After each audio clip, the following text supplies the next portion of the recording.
Check. What we got? Check. What we got? Anything? Does it sound going through?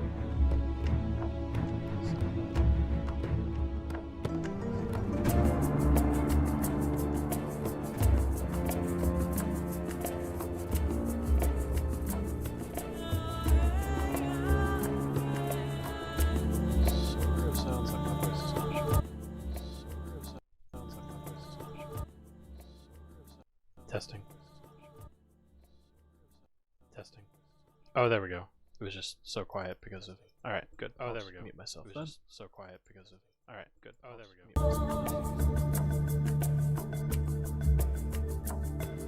Okay. Alright. So on the docket here, we have a whole bunch of errata that we are going to put in for playtesting. And this right here, this big old list. We're taking another stab at the silver bullets. We've had a rework for the V1 tentacles that we're going to do. And then we're going to buff a whole bunch of companions that just did not see any play. We've got some Site 3 ally stuff that we're going to test, and then we've got some nerfs. We've got some nerfs for Estelle and Elendil and Sapling because Condor had way too much representation at the World Championship. And then we're also going to nerf Stand Against Darkness. And we're going to try and do a couple of other things. We'll take a look at Greenleaf, finally, see if we can get a version of him going, and then we're going to give a buff to Witch King North and Asgore. All based, well, a lot of this is based on feedback that we've received so far. Some of it is our own ideas, but so I'm going to implement all of these, and then after we are done implementing them in Gemp, I'm going to start doing going down the list of all the tests that we have, or I'm sorry, the playtest results, because we have received a whole bunch of bugs that have been submitted by people playtesting that joined our playtesting initiative today. So we've got a nice fat stack of things to take a look at there. But I want to get these out so that people can start testing those as well while they're in a flurry. So let's see. First up on the docket is, I've already done a couple of these. Where's that? Oh, it's not looking. That's obnoxious. I'm just going to leave this over here.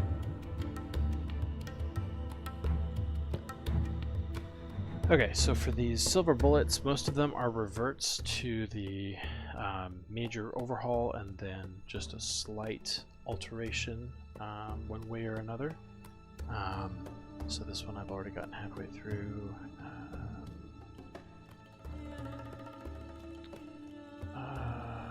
Yes, so rather than having the can't be exerted modifier, we're going to have a trigger every time they do exert. So that is going to be... What the heck happened to my... There we go.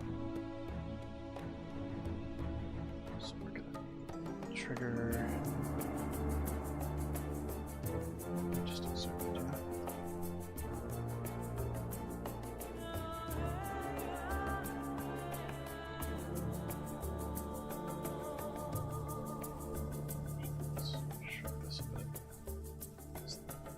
Access over there, okay.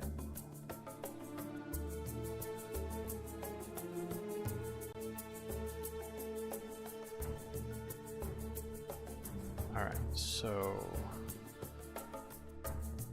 we've got the extra costs. Exert a ring if minions and play it. Bearer must be a companion or ally. Okay, and then instead of the start of phase trigger, do here is inserted, and then the filter is going to be bearer. So whenever the bearer of this card exerts, three people's player can have a choice. So we're going to change this up.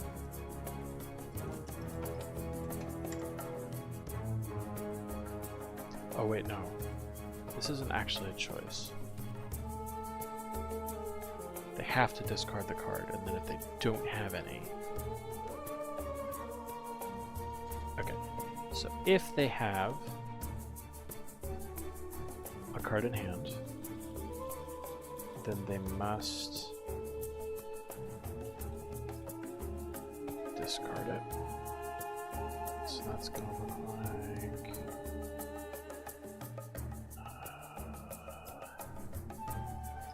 this. Okay, so we're going to check if they have a card in hand that matches the culture of the person bearing this card. If they do have one, then we're going to force the Free People's player to discard one. And then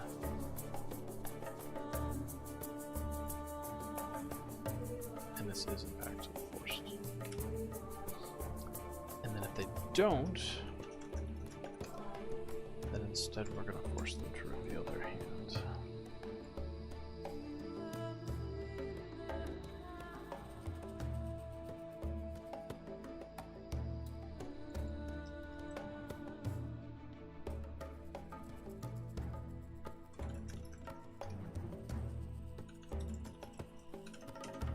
Okay, that is straightforward enough. So now next on our list is going to be down to Terrible as the Dawn. And so this one is going to be restructured to be a response event. So let me grab my temporary, it's just this. So these are all the boilerplate generated versions of these cards that have the stats but do not have anything else. Although that worries me. Why is there a random... That's supposed to be that. Okay, well, I will probably have to deal with that later. So that's now empty, so I don't need it anymore.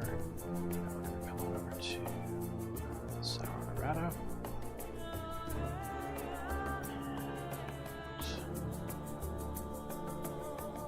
Terrible as the Dawn. Here's the old version. So I'm going to plop the new version definition in. And then we're going to comment this out. And now this is so novel that there's actually no reason for me to copy paste the original because we've actually changed this quite a bit. So, if a companion or ally's special ability is used, so that's going to be in our triggers.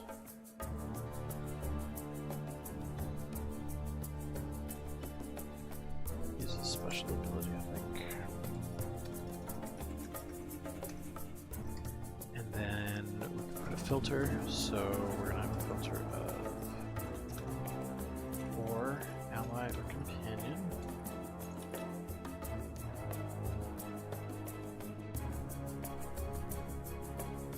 You may spot. So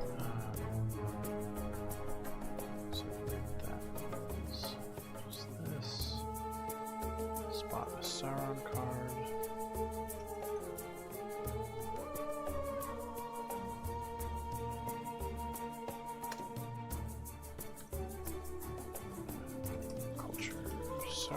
Any type to wound that character. This player may discard a companion to prevent this. Okay, so how this is going to work is that because it's preventable, the top level is going to be preventable. So we'll go to our control flow. Preventable is what's here. So there's going to be text of some sort. And then the player is going to be, the Free People's player is the one with the choice. Thank you. And then, given players given the option to pay costs as prompted by text, if they do not or cannot, then effect is applied.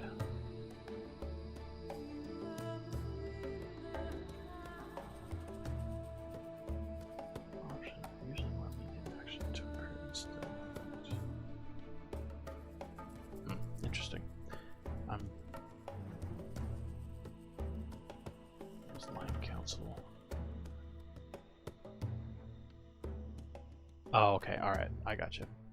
So we're not going to worry about it instead, so we're just going to look at the effect is primarily, we're trying to wound that particular character. So actually, I need to go back into use a special ability, and we need to memorize that person.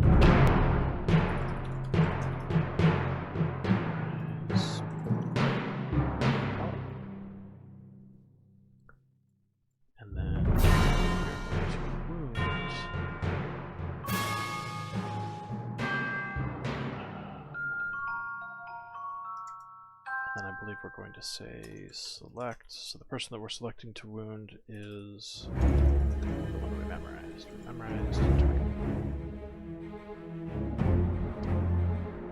Okay, so alright, so when the Free People's player is given the option, they're going to be told, would you like to discard a companion to prevent wounding targets? And so if they don't do anything, then that's what's going to happen. It's going to get wounded, but if they pay the cost, then what they're going to do is they're going to discard a card from play.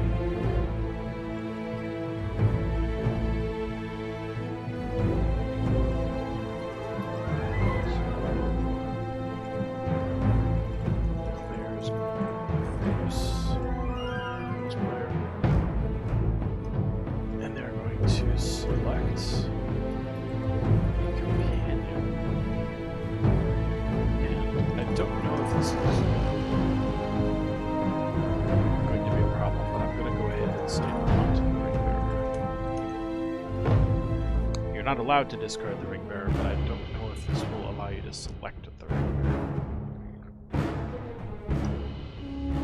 Probably not, but better safe than sorry, yeah.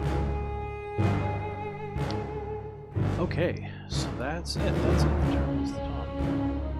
Uses special ability. Okay. Alrighty. So now, the next one is guided by one purpose. Okay, so that's all of the silver bullets that we're going to be testing. So actually, before I go any further, let me jump all the way.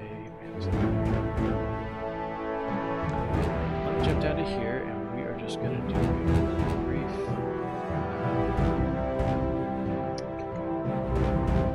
It's freaking out because I was doing a bunch of branch switching before I got here. I had a chance to redo its cache.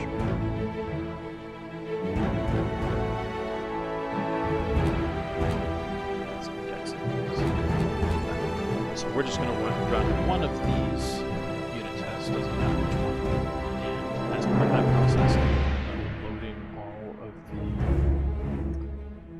the JSON cards, including these new ones that we just did. And so that should tell us whether or not we've at least written something that's parsable. It doesn't tell us if it's correct, but it does tell us that it's valid.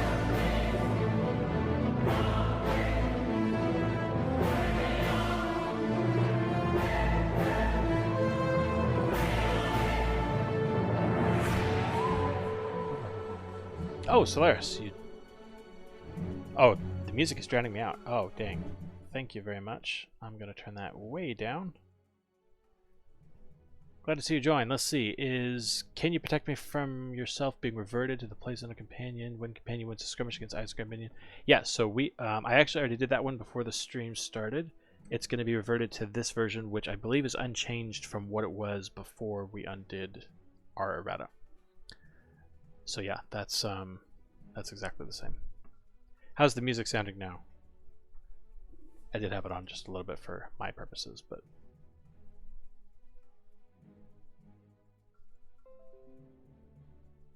awesome.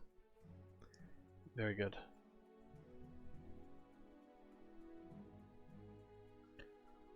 Okay, so we're seeing a bunch of errors pop up in here. That could be the boilerplate that I generated. It could be the ones that I made. So let's scroll down here and see which is which. Your corruption deck looks forward to that reversion. Yeah, I mean, honestly, like, this card never saw play, even during the group stage, even though there were lots of Aragorns everywhere. Obviously, hardly anybody plays Isengard. And so it was just a non-entity. And so, yeah, we're trying to shift it over to that rather underserved Isengard corruption deck concept that is kind of half-baked, but I mean, I guess we'll see how it goes. Okay, card 5385. It's in the Moria Errata. Let's take a look.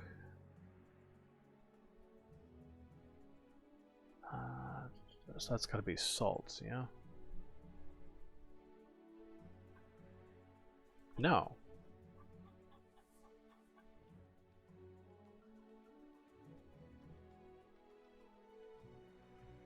Okay, Too Great and Terrible messed up. So we are looking for the player field in the reveal hand. Did not like that.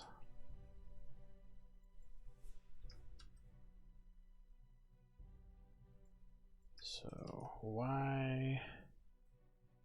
Oh, it's called hand, not player. Gotcha. All right. Solaire says this, Worry, Crabane, Barlaman, and Cruel Caradhras are great for the Isengard corruption. That would be pretty awesome if we saw that become a thing.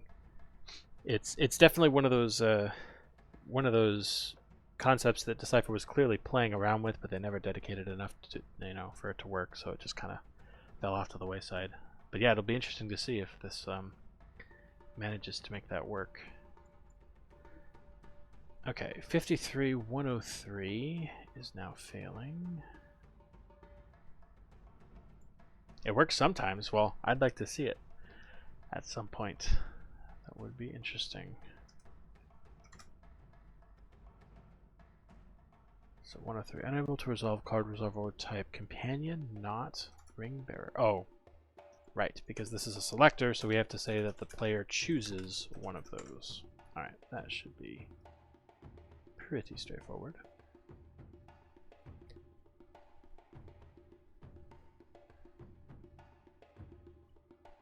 Okay, let's see where we're at now.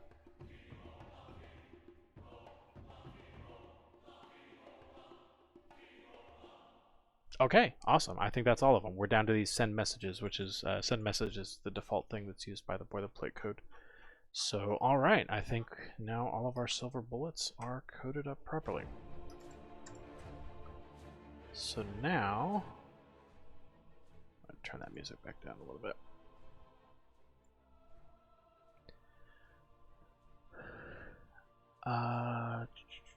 So after that, we now got to take a look at, oh yeah, so we're doing the V1 rework for the tentacles. So the tentacles are all going to get redone. Not every single tentacle ever, but I mean all the V1 tentacle related cards. To those of you unaware, we added cards for that. Now there's enough cards between what was in set 2 and what was in set V1 for you to make a full tentacle deck, and it works, and it's technically, like, it's actually competitive. It's just boring as heck. The way that it works is that you pull out the Out of Dark Waters, and the original version, not this one that's showing on the screen, but the original version says something like you pay 1 Twilight to stack a tentacle from hand on it, and then you can also pay a Twilight to pull a tentacle off of it and play it as if from hand. This basically led to people spending 7 sites playing no minions and building up a giant stack and then trying to kill people with it, which was competitive, but it was not very fun to watch. So we are altering these. So one of the things that we're going to be doing is we are trying to make it so that the player is incentivized to actually play their tentacles. So rather than it being an action that you just stack with no other interaction, now you can only stack if a tentacle takes a wound. And so there's kind of this, you know, the tentacle worms its way forward, and then if you shoot an arrow at it, maybe it recoils to come out later. But so that at least, you know, has people playing cards and trying things out.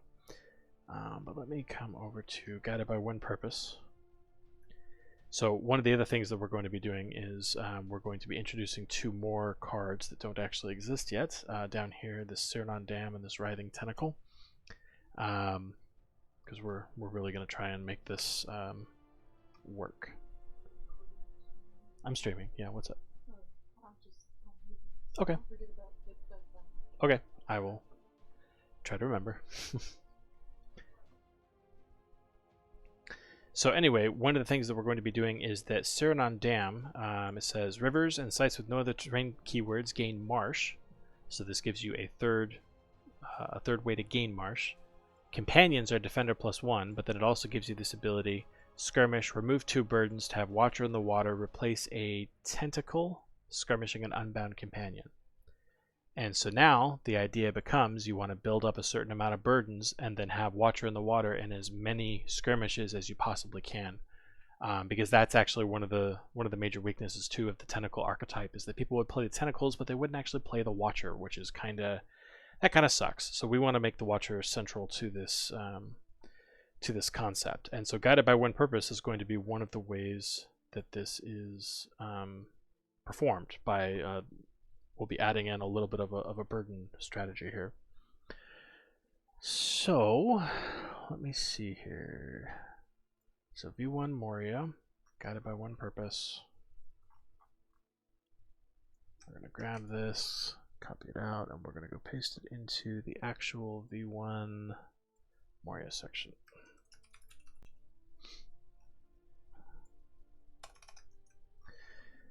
So to anyone wondering why I'm actually preserving the old ones, the reason is eventually I want this whole definition to actually include the whole card history, so that you can, if you wish, go back and play old versions of cards, including old versions of Decipher cards, so that you can really fine-tune your experience to whatever you want. And so to make sure that I don't have to be digging through Git history, I am commenting things out for now, although I know that that looks awful. Solaire says he doesn't have a recent replay for his Isengard Corruption, but game stats show it's got a 33% win rate. Yeah, that's about what I would expect. Although, honestly, that's probably better than I would have been able to pull off. But the fact that I got any wins at all is pretty impressive. So maybe we can help that out. Alright, so guided by one purpose is going to be a shadow event. Spot 3 tentacles to add a burden. So this is going to be type of spot. And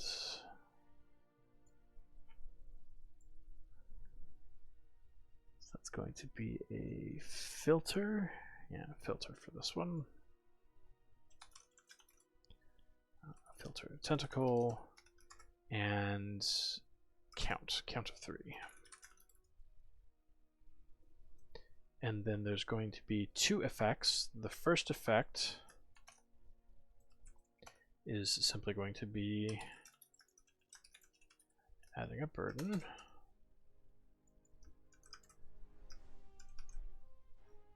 Which is amount. And then the second effect, you may make the Free People's player discard a tentacle to shuffle. Okay, so this is going to be a, let me think here. So this is an optional action.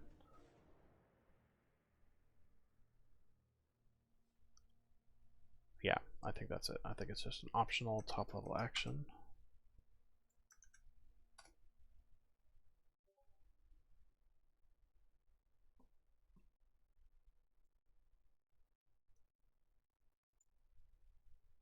Martian's asking, are these card bugs or code bugs?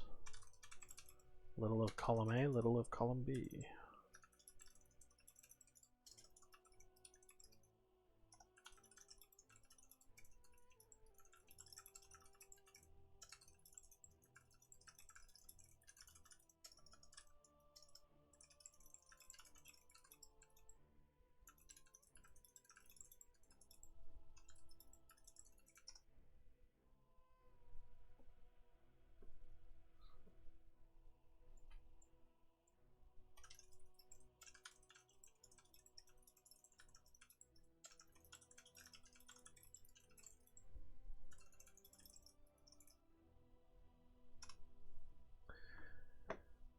Okay, so we've added a burden, and then you may optionally, let's see, I believe you have to set text. Yeah. So the text is going to be, would you like to make the Free People's player discard a tentacle to shuffle a Moria card from discard into your draw deck. Okay, and so the effect will be cost to effect, I think. Yeah, cost to effect.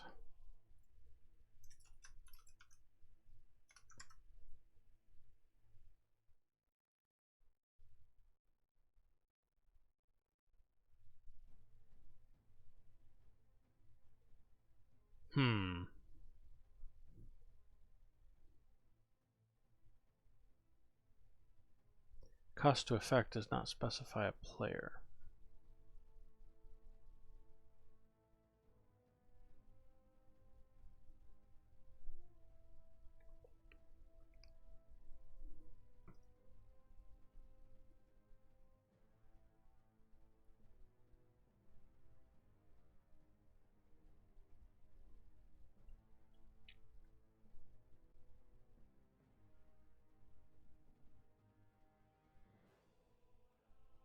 So I think it should still be fine to do this. Oh yeah, it's going to be the actions themselves within cost and effect that are going to define a player. Okay, yeah, that's fine. So we have a cost paid by the Free People's player and an effect performed by the Shadow player. So our effect for the Free People's player is going to be discard a tentacle. So that is going to be, oops, come on now. Type discard, and then select tentacle. And then the effect is going to be something something shuffle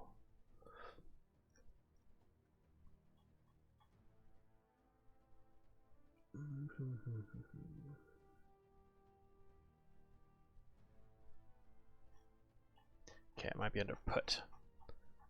Put card from discard.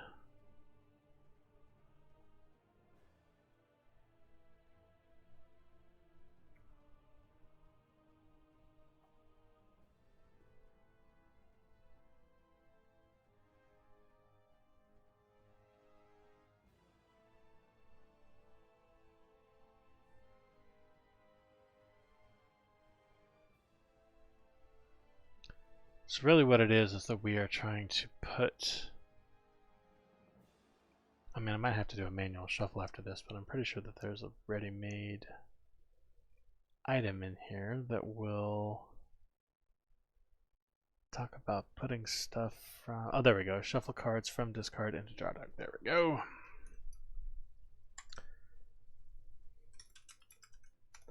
And then we choose, because it is a select, right? Yeah. So we are going to choose a warrior card. And that's that. Okay. That should be it for that.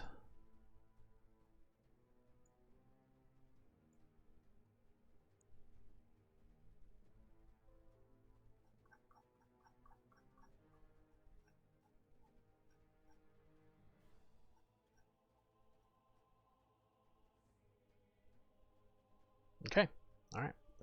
That gets down to the expected errors.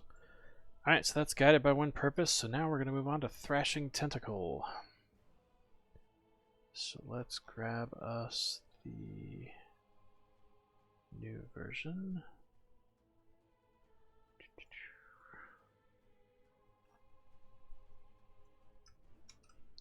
And we're going to stick this in here.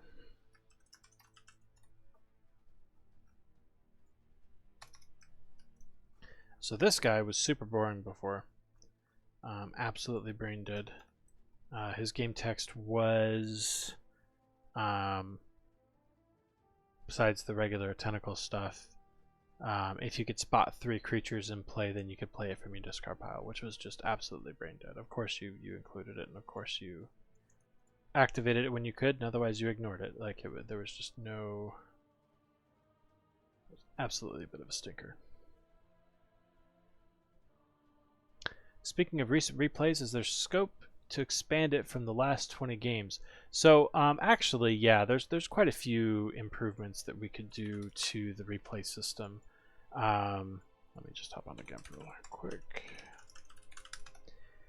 And there's, I mean, it's actually a relatively straightforward change. When you go onto your account, you can look at your game history, and it just shows the last 20. This should really be paginated. I should be able to go through whatever. But there's, for instance, if you go over to playtesting, this shows the last 100 replays from anybody who played the playtesting formats, which are actually kind of defunct. Now that we have the playtesting server set up, we probably need to just get rid of this so that people don't get confused. But so anyway, the point being, it's actually relatively straightforward to change this. And in fact, I wonder if I have to just go in and change the number from 20 to like 100 or something. But ideally, this would be something you could actually search through and do stuff. I might be able to swing just a very quick 25 to 100 change for you, but a UI change would probably take a little more time.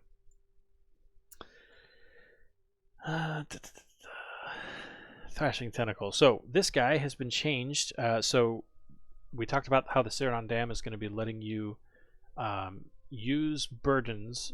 You can get rid of 2 or 3 burdens to basically replace a tentacle in a skirmish. And so the Thrashing Tentacle is made fierce specifically so that it can be replaced. You know, if it survives to that second skirmish phase, then you're going to be able to utilize the Ceradon Dam's ability to slap the Watcher in the Water around. So this guy starts out as a tentacle and fierce. We do need to grab the standard tentacle stuff. We've got the self-discarding if not at a marsh and cannot bear possessions. Schlock. Every single tentacle except for Vile Tentacle has.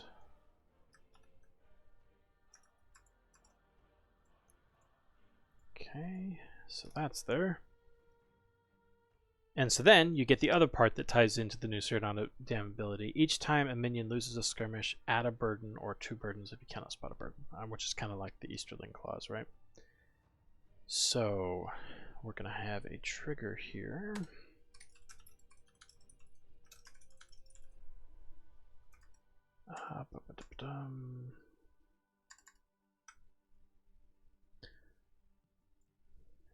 Each time it loses a skirmish. Okay.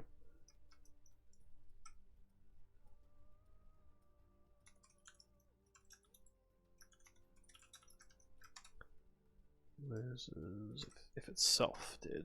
So every time I lose a skirmish, we're going to have an effect of adding burdens, and then the exact amount that we add is going to vary. So let's see here.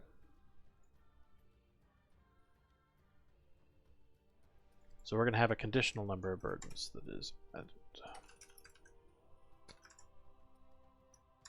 So we're going to have a requires, and then a true, false.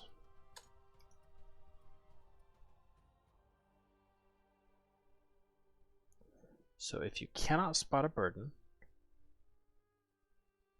we want to add 2, and if you can spot a burden, then we want to add 1.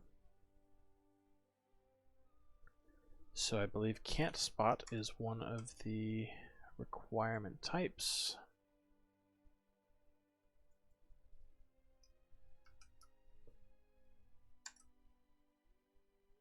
Oh wait, we need burdens. Can spot or can't spot burdens. So if you cannot spot any burdens,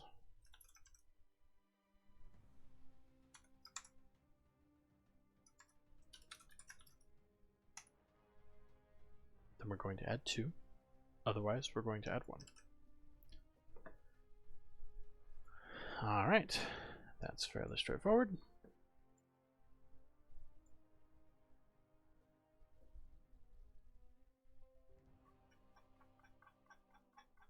Oh man, I really need to replace the mouse wheel on my mouse. It slips back and forth.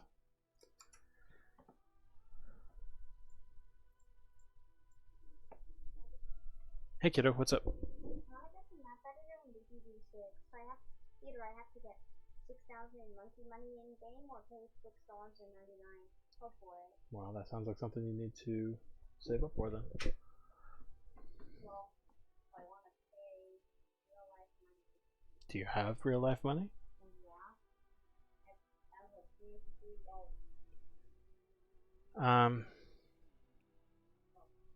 Let's see. I'm streaming right now, kiddo. So how about hey, careful, you're gonna drop it. We'll talk about that later, but not right now, okay, kiddo?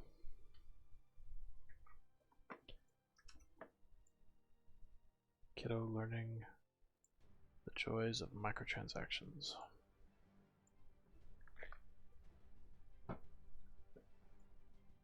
Alright, Thrashing Tentacle is done. Now for Out of Dark Waters. So we're going to come on down here to my boilerplate. Wait a minute. Boilerplate is above for some reason. That's just the way that the alphabetization worked out. Alright.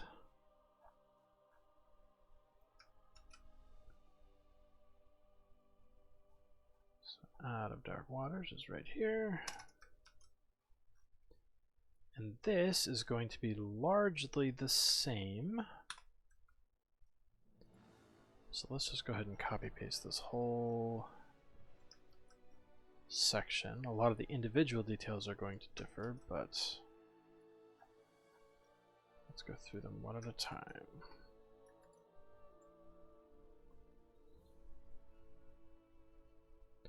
So first of all, that activated ability, we'll come back to that.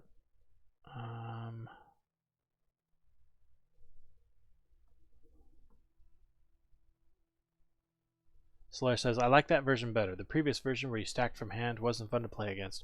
Yep, that's the whole thing that we're trying to get against, is that we want this to be engaging at the very least. I cannot abide card games that incentivize people to not play cards, right? So that's something we had to fix.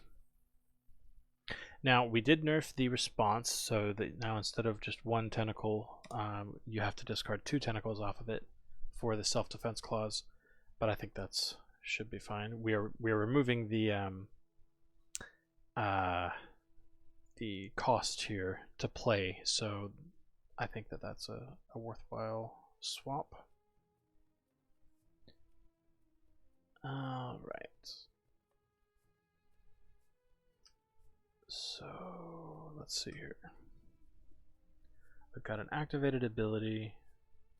If there's, yeah, so we're going to want this if as well, and we're just going to pretty much wipe out all of this other stuff. Because we're not stacking manually anymore, it's just an activated shadow ability. It says if you can spot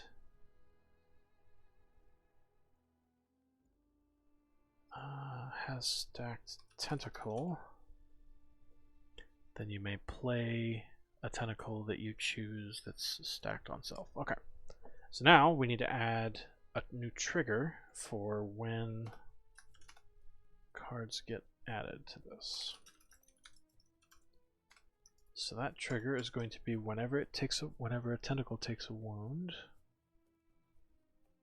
We're not preventing it, so it's going to be an after trigger. Alright, takes wound.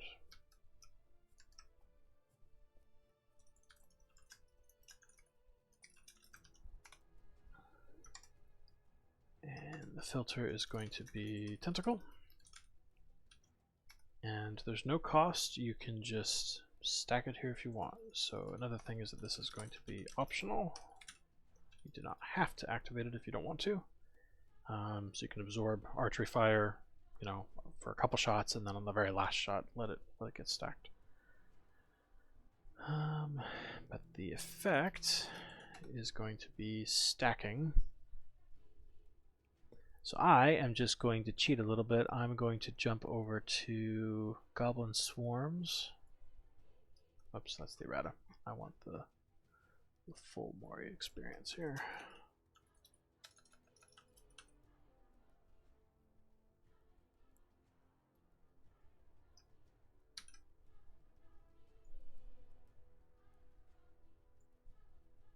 Oh, and actually, so I'm going to need to memorize the wounded tentacle, because that's the only tentacle that's going to be stacked.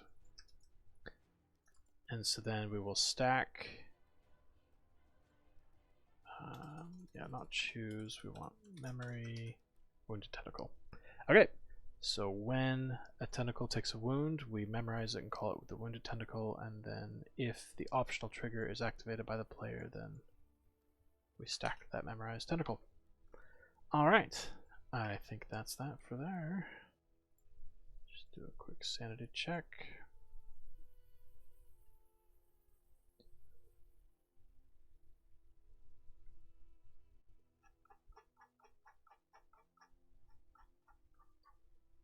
Yep, alright. All good.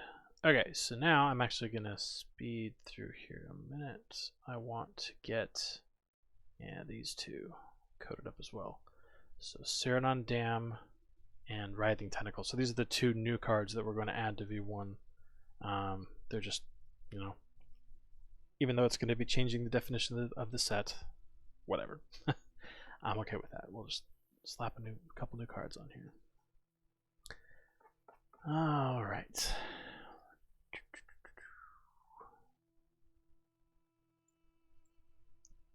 So Ceranon Dam. This is going to go in V1 again. And so this one is going to go on the bottom because it's a brand new card. What is going on here? What have I done?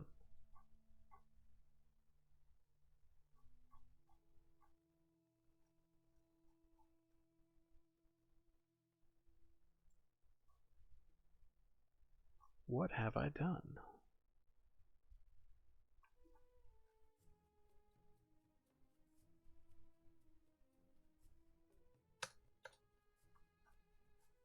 How did that even work? Did I not save it? Maybe I didn't save it. Have you added the discard clause? Oh, so that was already there in the one that I copy pasted. So yeah, this right here, I was just able to copy paste it and change the number from discarding 1 tentacle to 2. So yeah, that was already there. But I did screw up the indentation here, though. I don't know how I did that.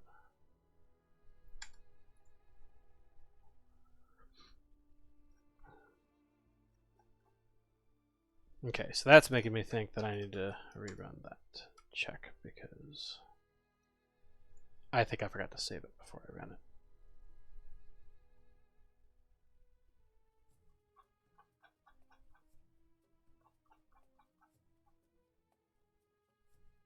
Yep, it's fine. All right, so now we're on Cyrano Dam, which is a novel concept, and in fact, I'm not 100% certain that I'm going to be able to support all of this right now. The sites with no other terrain keywords is going to be tricky. Okay,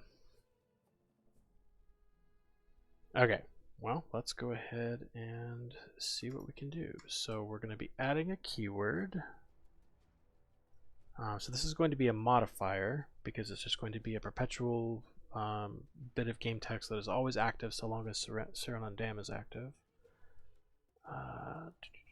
So it's going to be the add keyword. Filter and the keyword. All right. So we'll skip all that. And we will say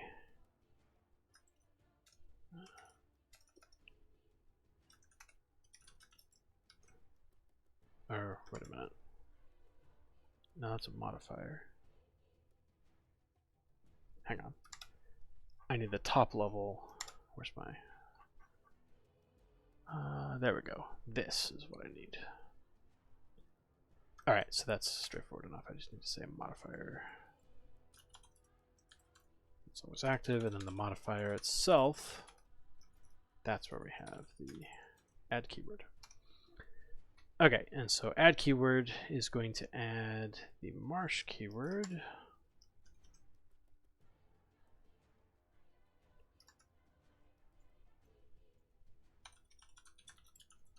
there's two different things it's going to add it to.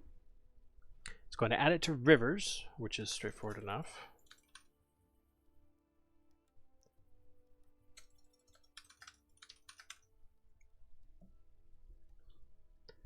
And then adding it to sites with no other terrain keywords.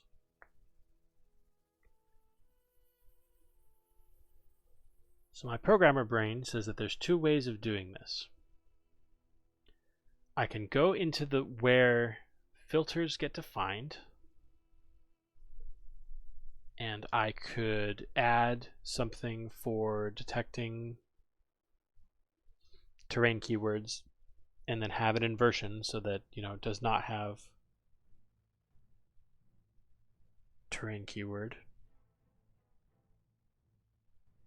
But I think what's going to happen is that this is just going to be a very long, nasty statement.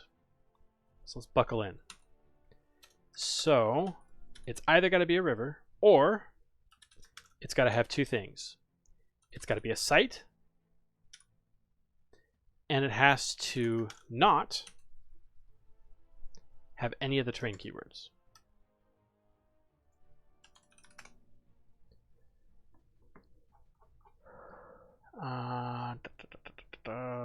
Let's see here.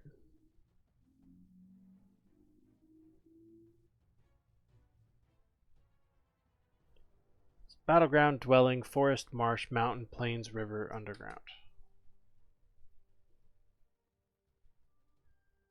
Are there any others?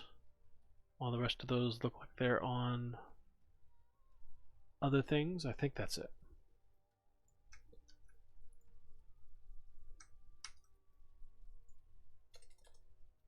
So it's not a battleground. Oh, wait a minute.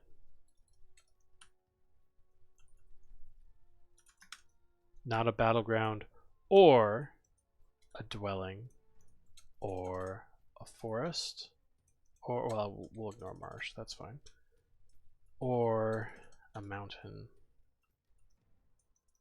or a plains, or a river, or an underground.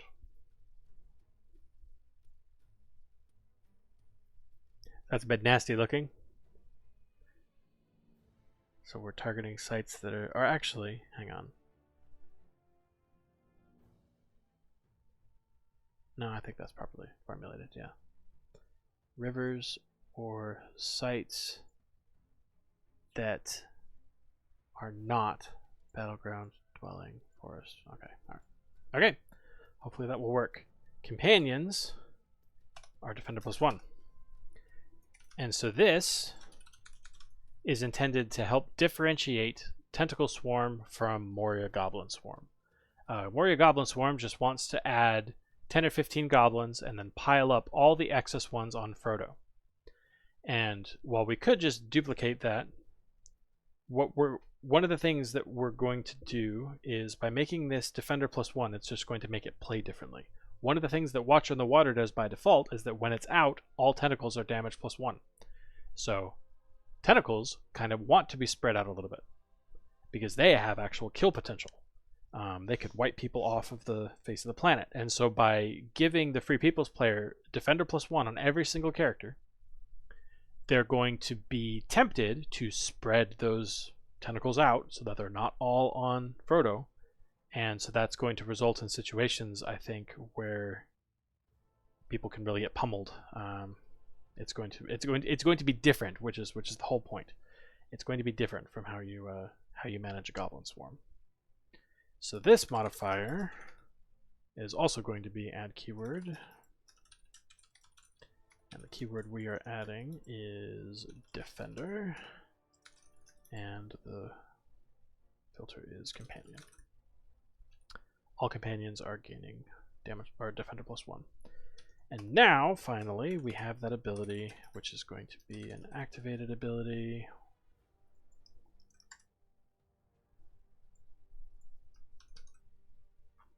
Way up here, I think. Gotcha.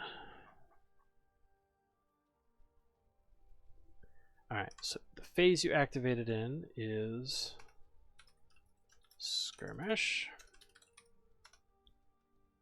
Remove 2 burdens to have Watcher in the Water, replace a tentacle, skirmishing an unbound companion. Now, as the person who designed this card, I know what the intent is. The intent is that if the Watcher is already assigned to a different skirmish, then it unassigns itself and reassigns it elsewhere. I think that that's relatively straightforward and intuitive. It doesn't explicitly say to unassign itself, but I think that can be inferred pretty easily.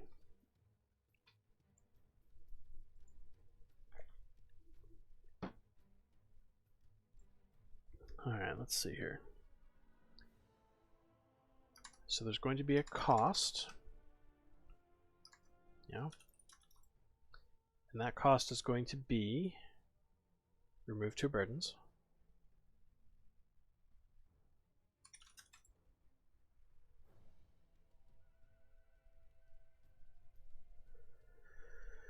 Let's see here. So that's going to be remove 2.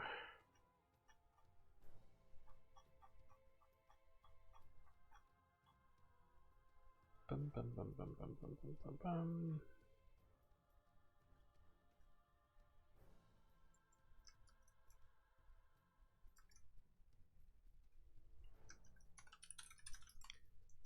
And then the effect, let's see, we might have a couple of effects here because we first need to make sure that the Watcher in the Water gets removed from its skirmish without canceling the skirmish, because we don't want to cancel the assignment that it happens to be attached to.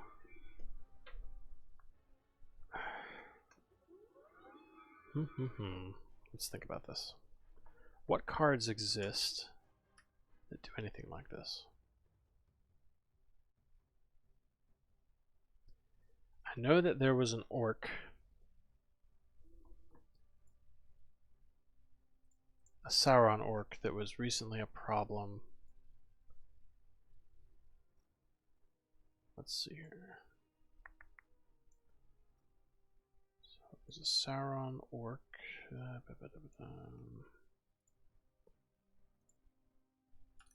Let's just put the word assign in there and see if that filter pulls it out for us. Mordor Assassin, there we go. If a companion is overwhelmed during a skirmish involving a Sauron orc, remove a threat to assign this minion to the ring bearer, even if the ring bearer is already assigned. So it's going to be similar, so we need to take a look at Mordor Assassin, which is in set 7.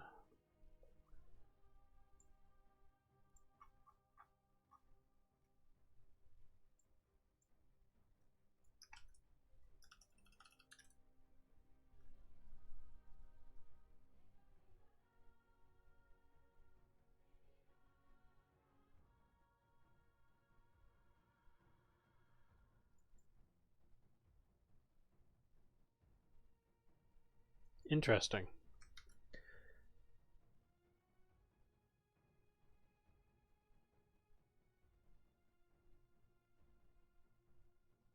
So there's no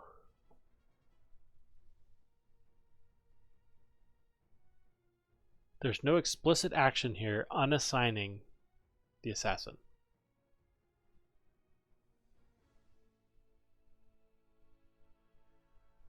That implies to me that Gemp must be aware of the fact that you can only have a character assigned to one skirmish at a time. And so if that's the case, that's great. We're just going to be scooching things around. And so actually, what we need to do for...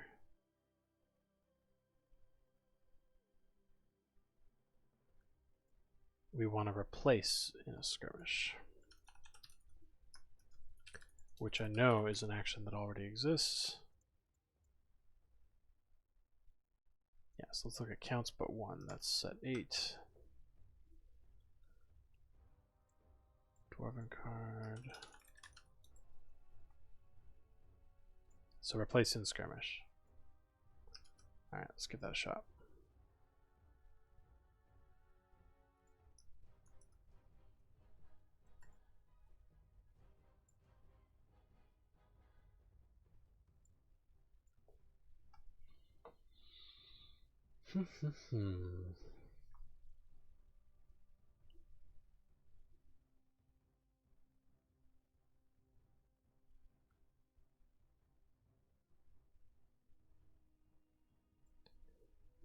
So we're going to replace... Why is that a filter?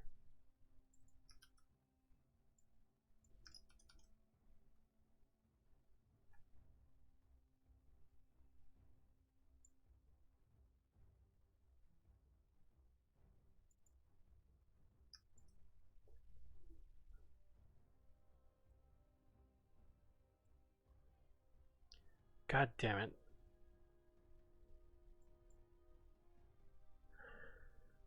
This should not be filter, this should be select. Why is it filter?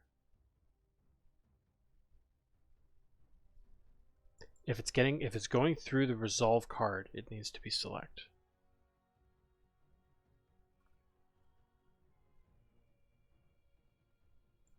Oh, that's so frustrating.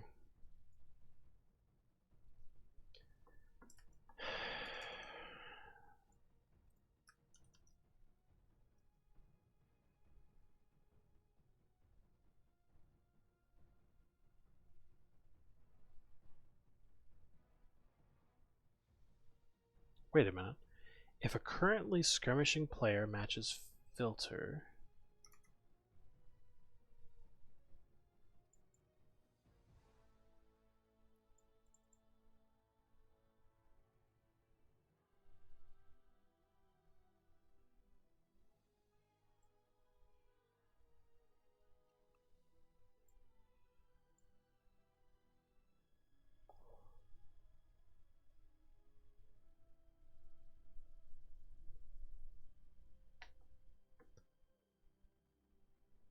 Okay.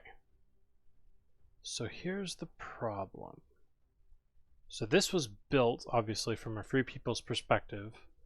And although there are Hobbit cards, I think, that involve assigning multiple free people's characters to the same minion.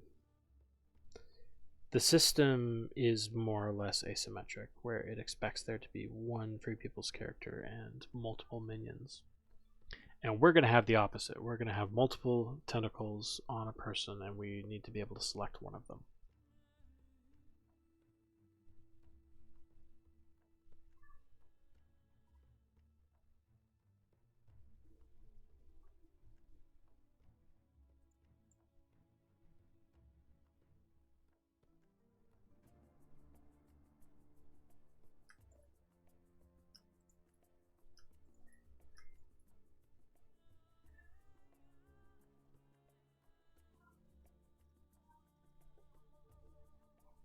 Yeah, this accepts a choose.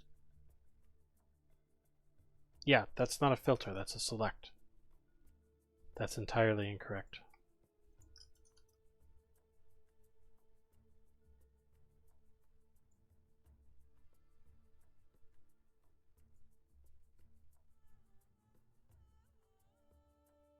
God dang it, how did that happen? Ah, boy.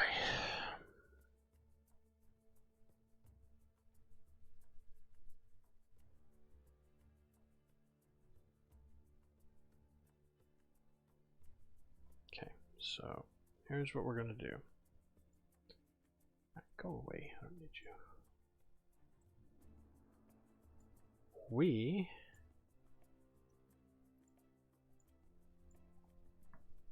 are going to go in here. We're going to do us a big ol' replacement.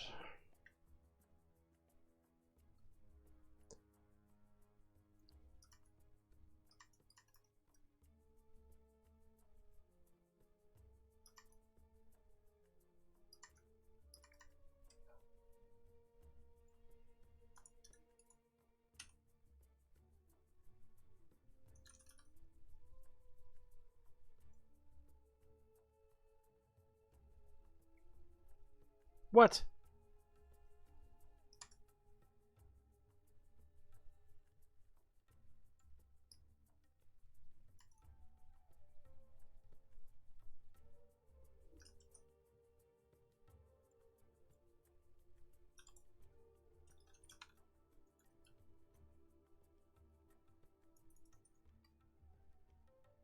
Oh, wait a minute. No, never mind. I don't need the...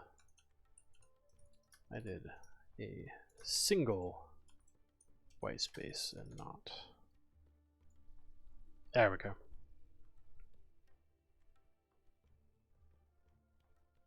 Okay. So this should now be relatively straightforward. We are going to capture all of this white space. And we're going to replace this whole thing with select. Whoops, not like that.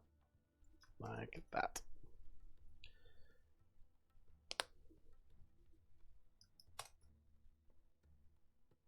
Go for it.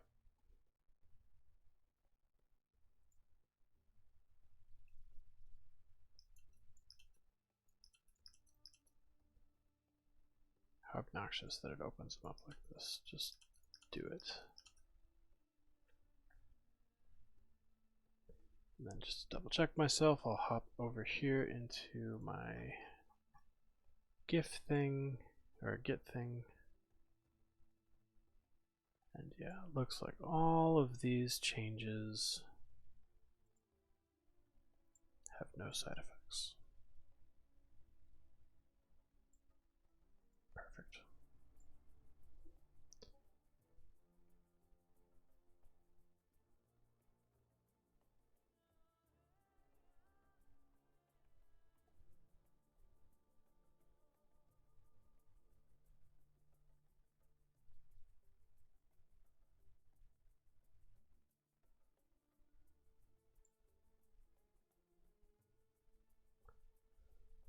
Marston's telling me in chat that he changed the way that roaming works so that it's no longer treated as a keyword.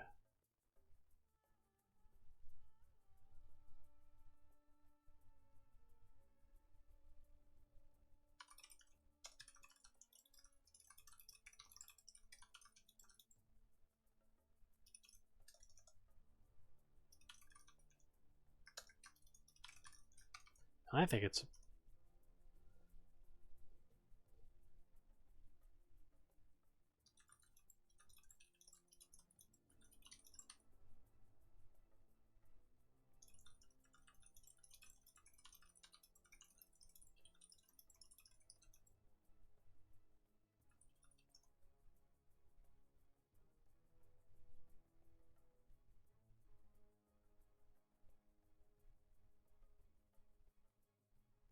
yeah, I think Marson broke it. Mounted, not this. Although this, I suspect that this is either something that I missed or something that he changed and I did not catch.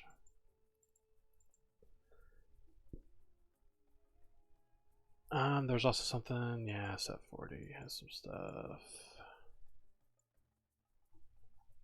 Okay.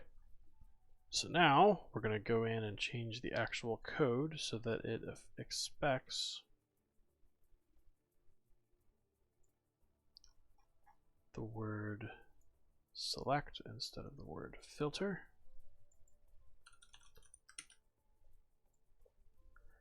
And then we're going to have to build this sucker. And,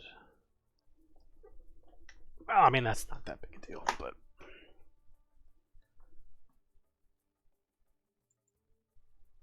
it will just make a small difference.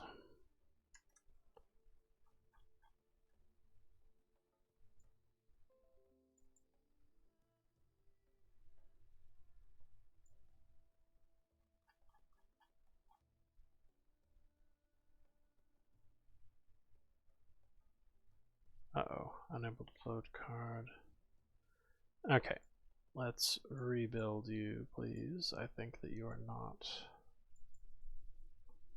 taking into account.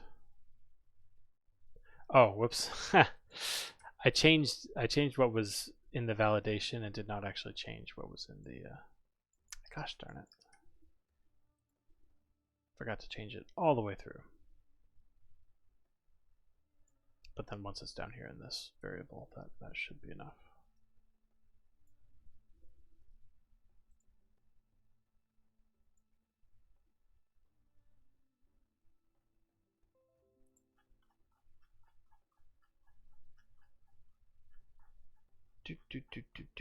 Let's see here. Yep, okay. So none of those are causing problems. I'm going to go ahead and check this in real quick.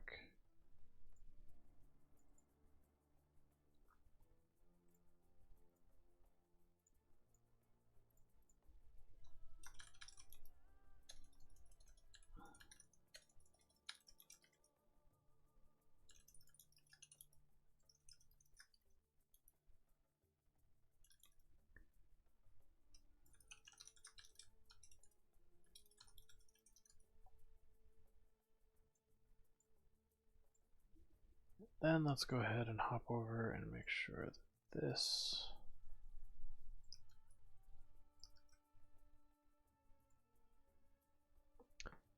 is updated here. The fact that my documentation mentions it means that I must have just glazed over it.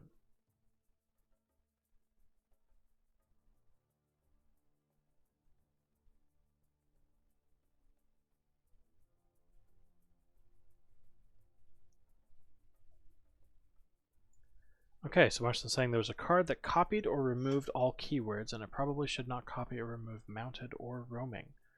All right, let's dig into the rules here for a minute. Let's take a look at both mounted and roaming and see if we should be treating these as keywords or not. What have we got? So this doesn't say one way or the other if it is or is not a keyword. It sort of behaves like one, but it doesn't explicitly say that it is. And then roaming.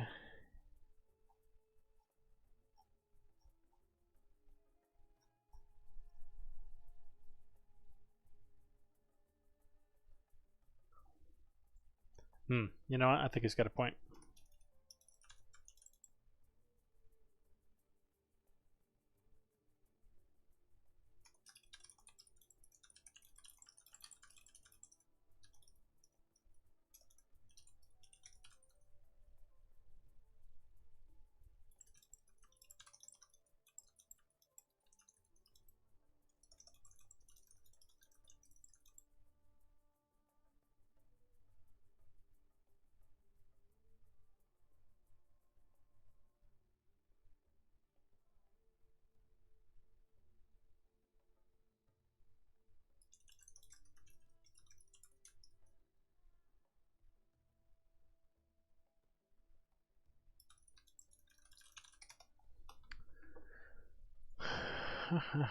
Okay, well. Anyway, now that replacing skirmish has the correct what should we call it? Interface.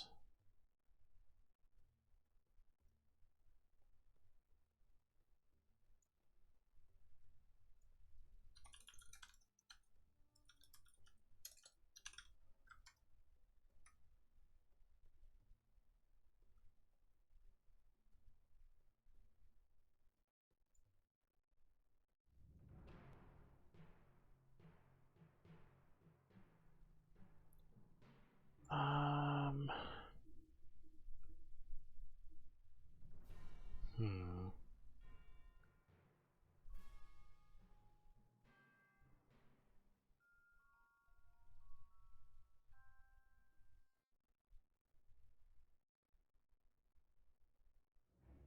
This sort of seems like it's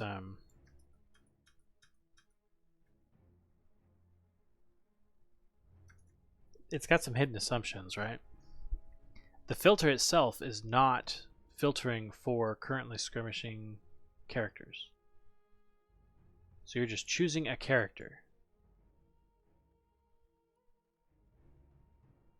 Does that mean that it will let you choose somebody who's not skirmishing? That doesn't seem great.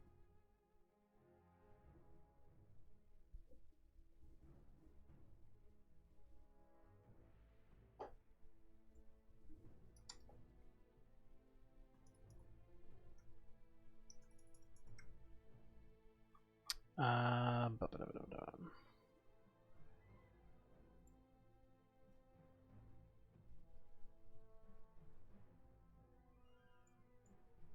I think just to be safe for now.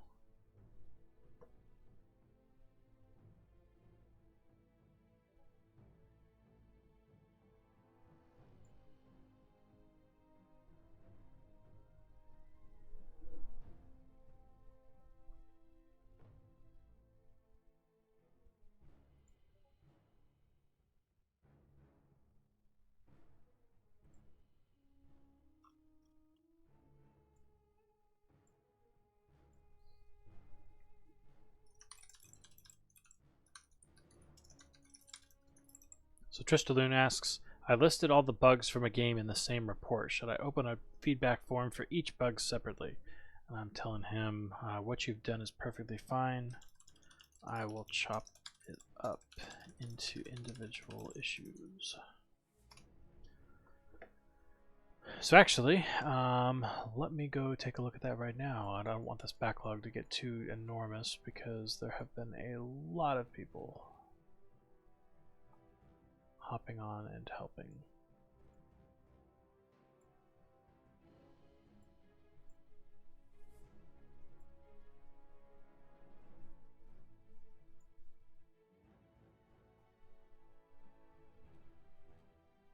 Oh, they must have been referring to a previous entry.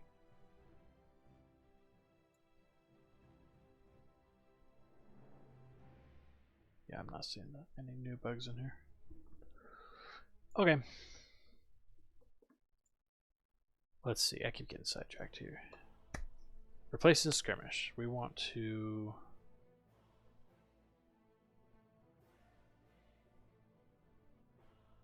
Alright, so what I'm going to do is I'm going to add in skirmish on this and tentacle, because I am not 100% sure that those other cards, which all would have been completely rewritten in this grand card rework, I'm not sure that they are properly filtering that. Now, I think that the proper way to do this is to actually inject that into this selector right here. The problem is that's actually a little bit difficult to do with selectors coming in.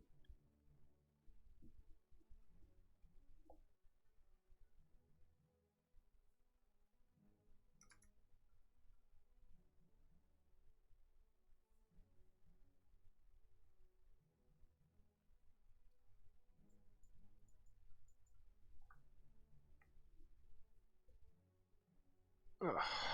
Okay, let's see here.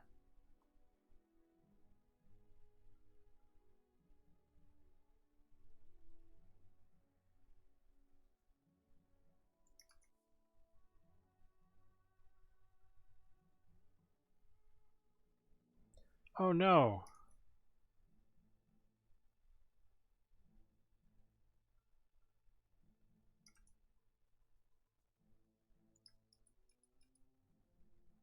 Uh-oh.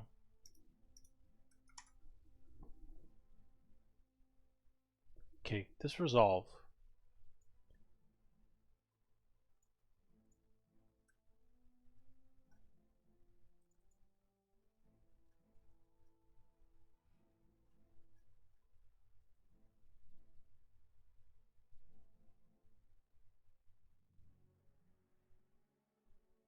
Yeah, how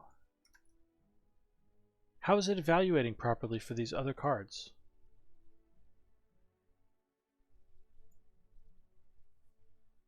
It doesn't have a choose wrapper. And I just drilled down, right? We start at replacing the skirmish.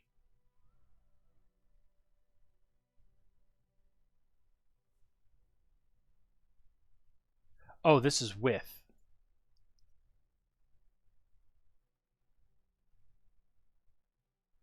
Okay.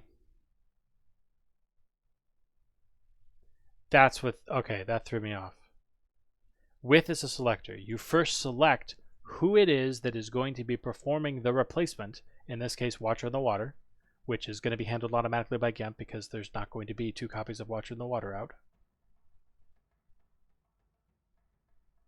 And then we pass in a filter to the replace in skirmish effect, and it is going to be the thing that is managing the whole in skirmish stuff. Okay. All right. I need to undo this change that I just did. It's going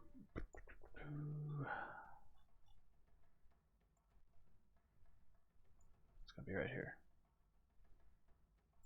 I need to look up how to undo stuff on Git again. Let's see. Git revert commit.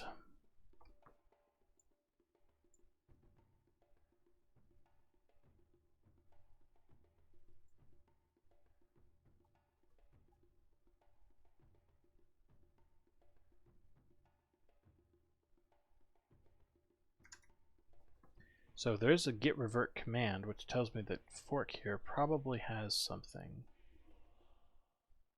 There we go, revert commit.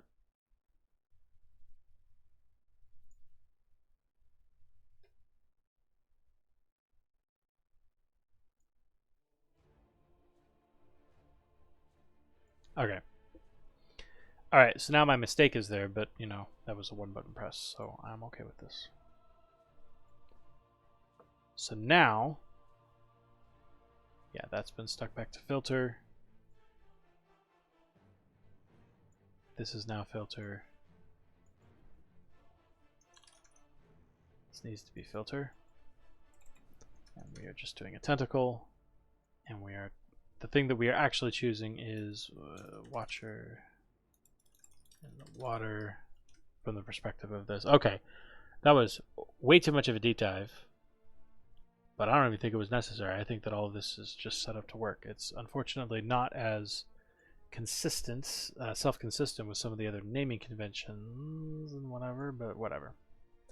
I think this is okay. So now that I've saved it, let's rerun our test here.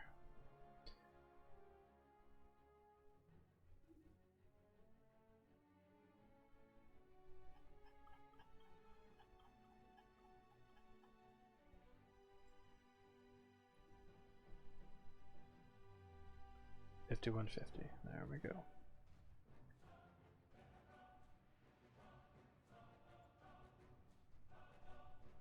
Oh, wait a minute. Oh, there's a whole big old section down here where I was apparently doing things wrong. Alright, 101.31.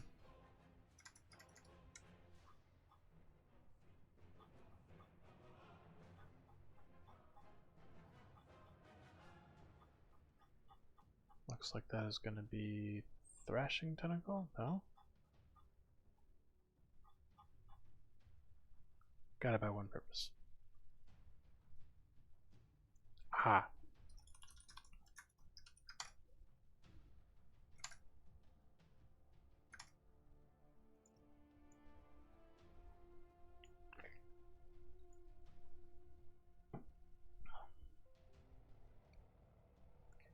Okay.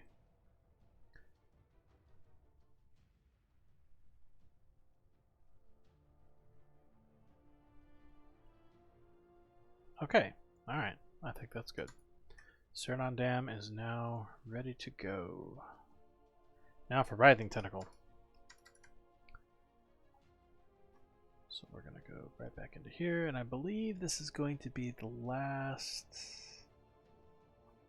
of my boilerplate. Where the heck is it?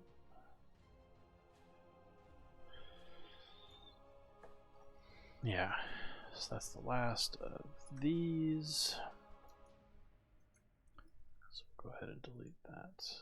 More Errata. And now we're going to slide right in here, and we're going to be adding that new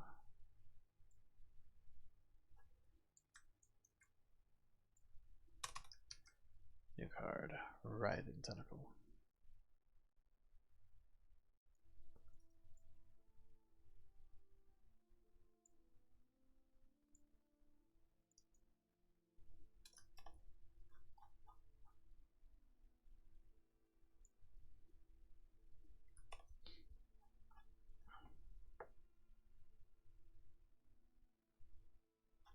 So first of all, this has the standard tentacle garbage at the beginning.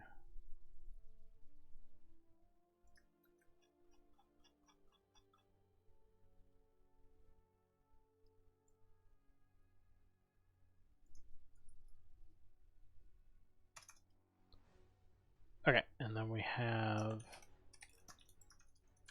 activated ability during the shadow phase. If this minion is stacked on a shadow card, play it to stack 2 tentacles from your discard pile on that card. So it's a relatively weak tentacle.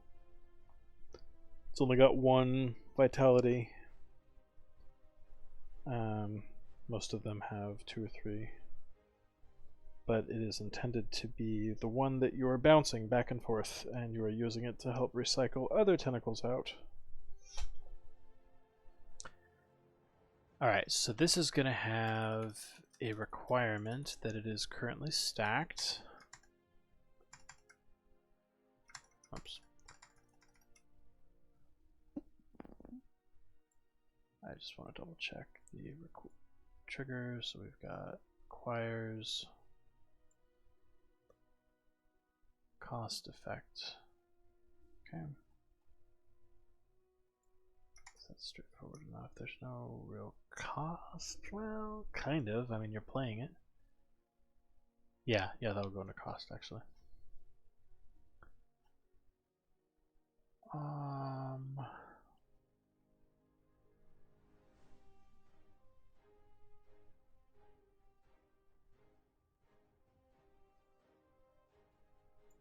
So let me see here if there's a card that I can find real quick that says if this card is stacked, and see what formulation that uses. That's while. It's like this is perfect actually. 7.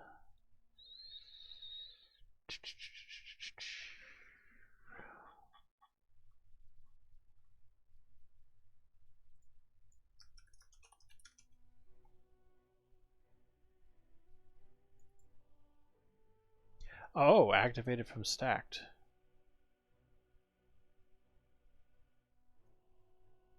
Okay, yeah, that's not what I was expecting.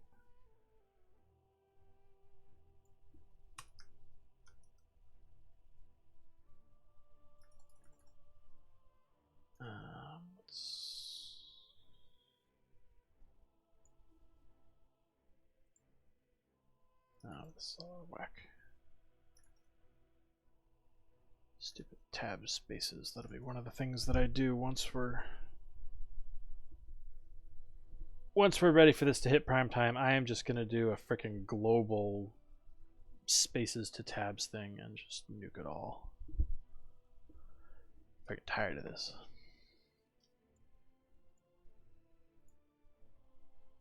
Okay, so activated from stacked, this is going to be a shadow ability. If we are stacked on, it doesn't actually matter what it's stacked on. It has to be a shadow card. So side shadow.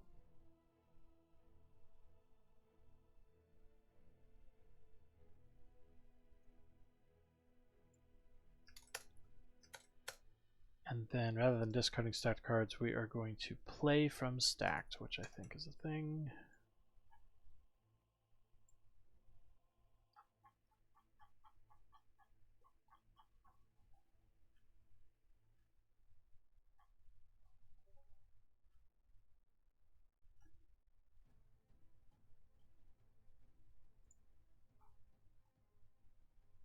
Play card from stacked. There we go.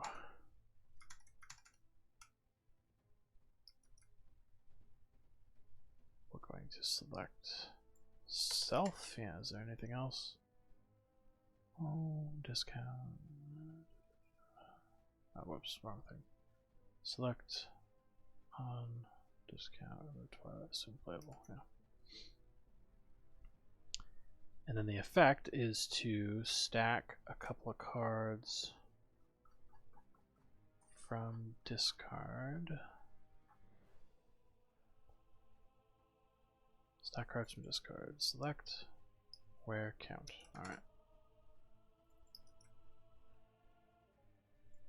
Choose tentacle. Count 2. Alright, that looks straightforward. What is Marston telling me over here? Marston says, this week I'll be working on tournaments, including making tournaments with mixed formats. If you have any feature requests or something to think about, let me know. Things I'm already planning. Manual pairings. Invite-only tournaments. Manual round kickoff. Cut to top X.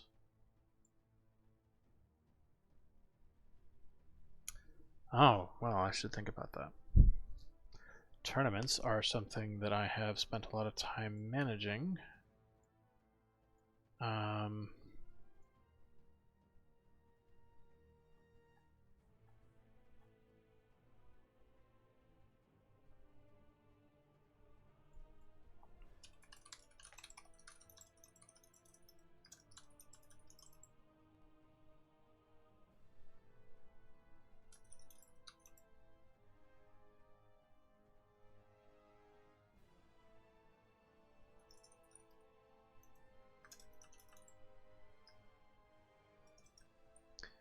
So multiple phases is my biggest wish list item. The World Championship group stage had sealed and 2 constructed parts, as you saw.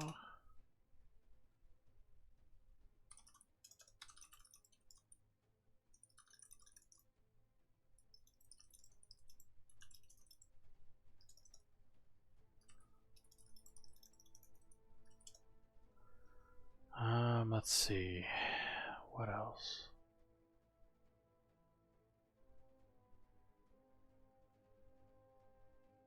Think about manual pairings.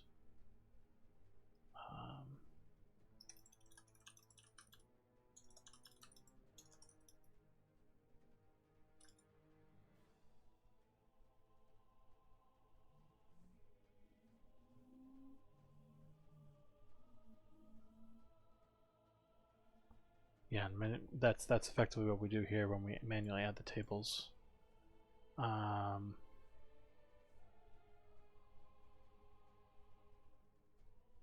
Is there anything else I've had on my wish list for tournaments?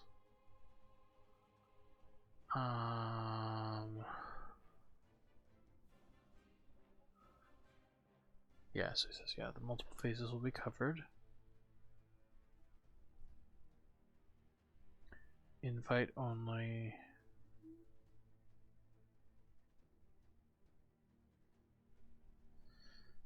I think then, yeah.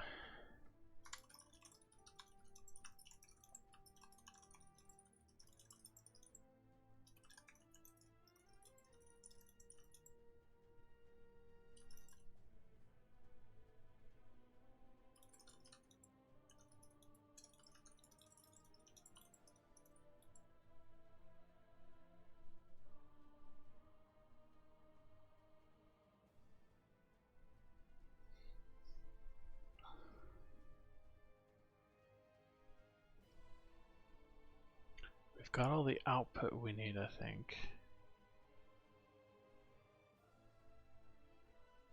Because we've got this this readout that will allow you to see what that person's replays and such were.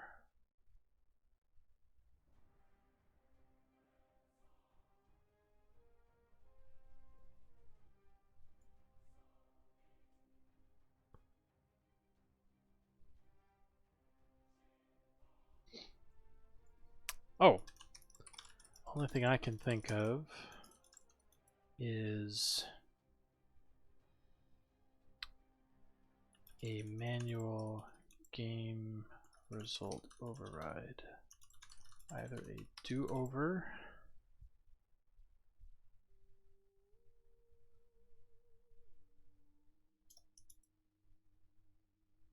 or a manual by assignment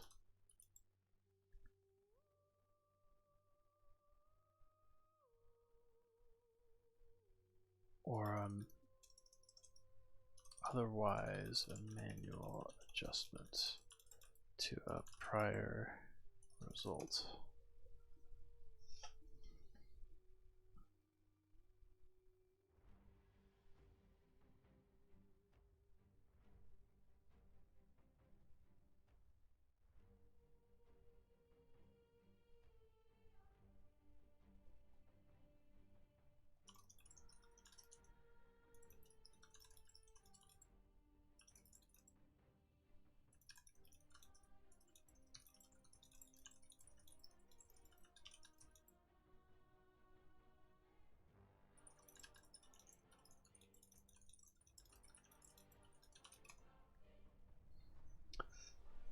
And then seating, being able to put in a number for each person and let that be the ranking that initial Swiss rounds use instead of random.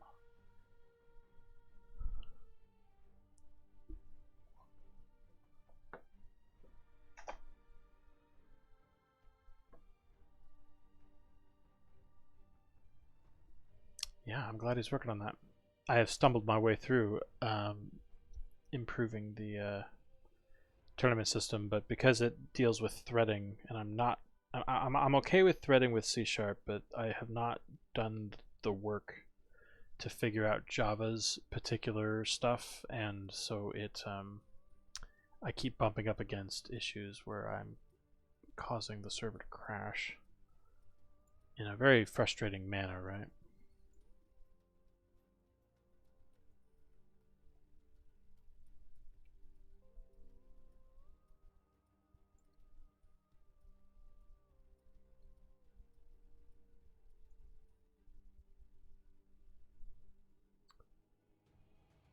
$166. Wait a minute.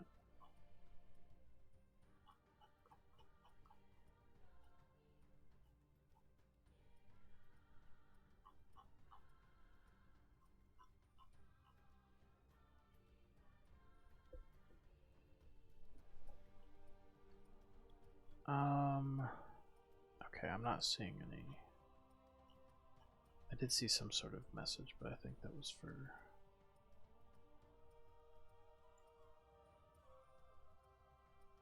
Right, 101.66. Wait, never mind. That's what I'm trying to do, right? Activated from discard or activated from stacked. Oh, whoops. Oh, yeah, this. Right, that is no longer needed.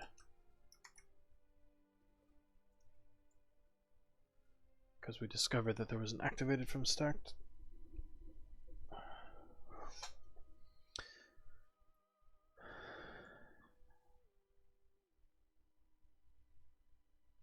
Where needs to be defined for stack cards from discard? Oh, yes. Where? Oh.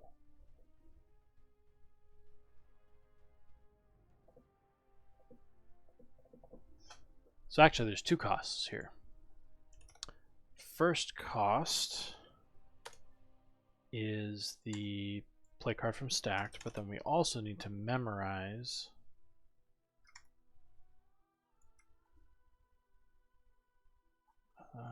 da, da, da, da.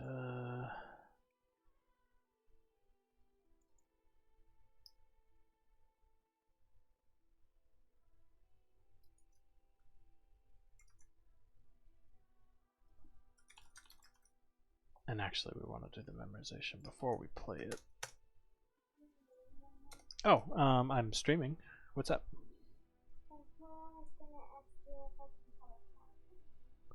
Okay, you can have a small snack. Do you need help with it?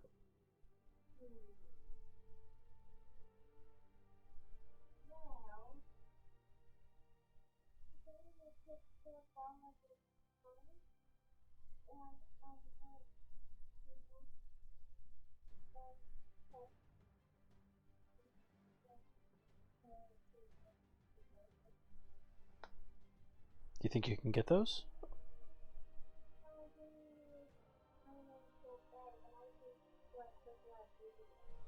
I am quicker at doing it, but it's okay. It's all right. Just take the time you need, okay?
Marston's ruminating over whether or not he needs to keep support for the old tournaments. I don't know what that means. Oh, Crush Dupe, didn't see you in chat. Wish I understood how to do this. Hope you are doing well. Well, thank you very much. I'm doing just fine. And this is actually like one of the reasons why we are doing the big grand card rework is because this, like modifying cards, is significantly easier when it's in text like this. Like this is not really code. It's just a very, very structured bit of text, right? Which, okay, some people are probably looking at me like, dude, that's what code is. But like, it's so much more flexible, especially when you can very easily look at another card that has a similar effect and just kind of copy paste what it is that you're doing. Debugging them can be difficult, but writing them can be fairly straightforward. And I think that once we have this whole system in place, I think that it's going to really make it easier for people to contribute.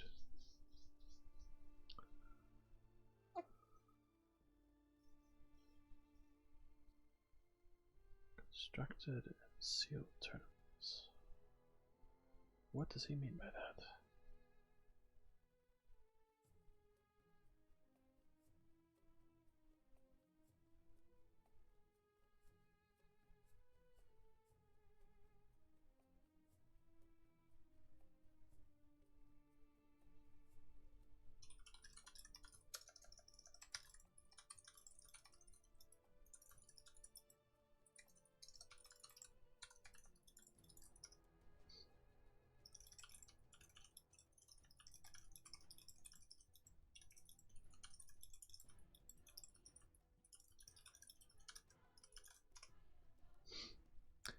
Okay, what did we do here? We had, oh right, so I was at the point where I needed to memorize the card that I'm currently stacked on, so that before the writhing tentacle plays itself, it needs to remember what card it was stacked on, because we're later going to stack 2 cards onto that. So we need to check the filters and see if there is a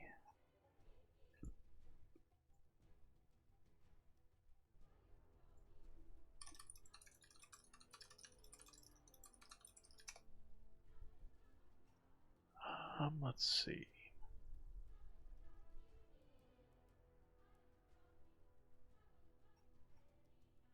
Has stacked. I think that's it, right? Yeah, there we go. Has stacked.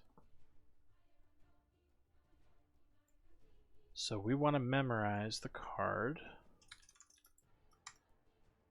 that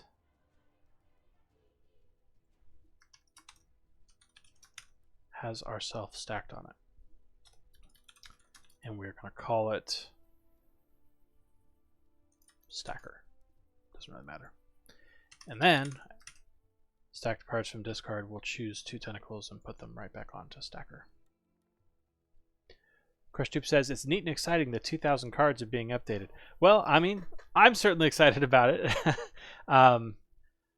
It's one of those things that can be kind of a hard sell to some people because, like, well, what are you getting for this? Because there's not going to be very many direct features like today that are going to go out with this.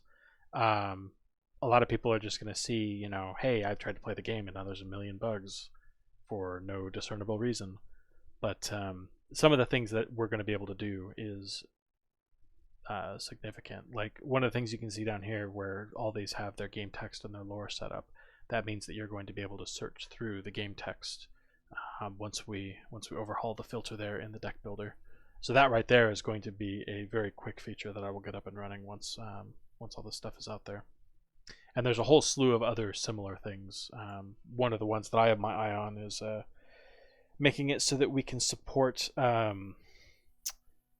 promos easier.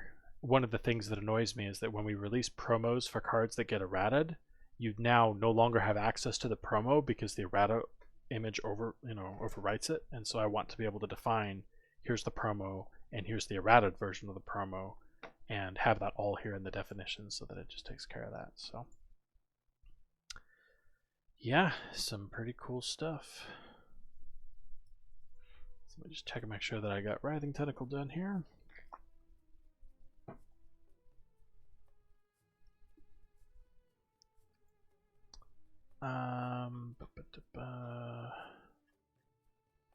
Unrecognized field memorize. Okay, I probably called this wrong. It wasn't called memorize. What was it called? Oh, memory. So this is supposed to be memory. So currently you cannot search game text in Gemp for Lauder. That is correct. If you're used to Star Wars, you've probably seen that, yeah, they have the ability to do that. But if you come into the deck builder here, you'll find that the deck builder is actually quite a bit worse. The filters that are over here are quite a bit worse. I've actually got, in my local version of Gemp, I have a feature that I'm working on getting this up to par with the Star Wars. But with this update, we will also be able to get the add the ability to filter game text. Right now, it's just an atrocity. But the way the Star Wars guys do it, they added all the text in the code, which means that anytime that they like fix a typo, they have to redeploy the server, right? Which is not fantastic. So actually, one of the things that I'll be doing with this system here in the next few months is I'm going to be helping the Star Trek guys and the Wars guys who are getting their GIMP set up to use this same JSON system, and then I'll have an eye on actually helping the Star Wars guys convert to the JSON system as well. So that way it will make things much easier for them to develop new cards. Yeah, this update, yeah, there's going to be some big stuff. Most of it's technical as opposed to user features, but a lot of groundwork being laid.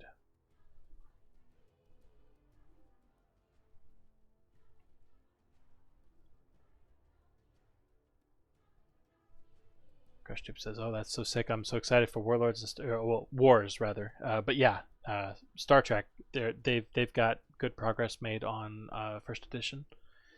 They've stalled a little bit, so I've told them that after I'm done with this season's errata and stuff, I'm gonna pivot over to try and help them get off the ground. Legends of the Burning Sands, never even heard of it. I'll admit that, it's been kind of a personal crusade of mine to try and get all of the Decipher properties in one place because we have a lot of shared history and things. So that is, it just seems poetic to me that we would all end up on a very similar platform. Okay, so Writhing Tentacle I think is finally done. All these are the send messages which come from no, unable to resolve card type stacker. Oh, because that's a memory thing. That's right. In memory it is called a stacker. Oh, I guess I'm still doing this then. Crushdeep says, yeah, totally. I'm appreciative. Certainly, the World Championships got me interested in playing Lord of the Rings again. That's good to hear. That's why we run them. I am looking forward to overhauling the system well enough that we can really start to kind of proselytize the game to existing Lord of the Rings fans. I feel like there's a lot of missing features that would make any actual marketing attempts just kind of fall flat, like the way that the UI kind of sucks, the fact that there's no built-in tutorial. But you can always have an exciting stream even without that.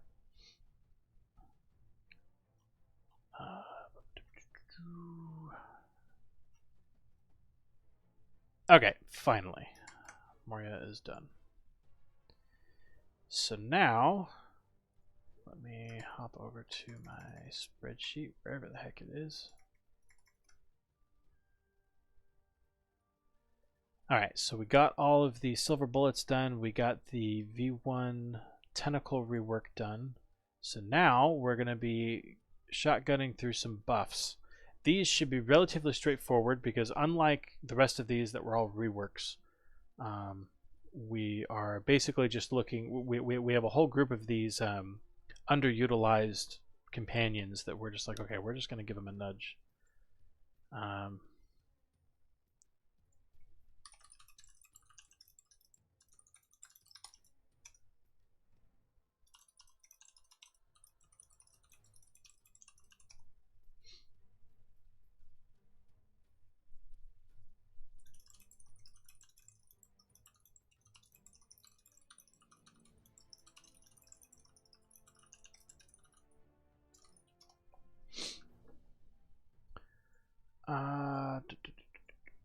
Okay, so Sam, a backshot row.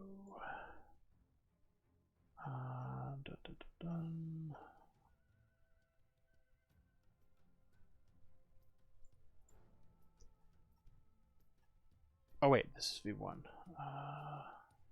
Right.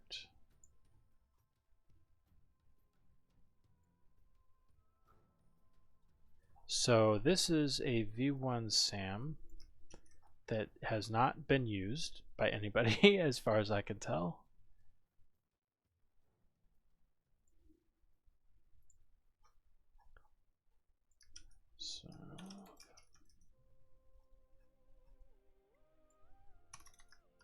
So all we're going to be doing with this guy is we are going to be, I should probably go find, where is it?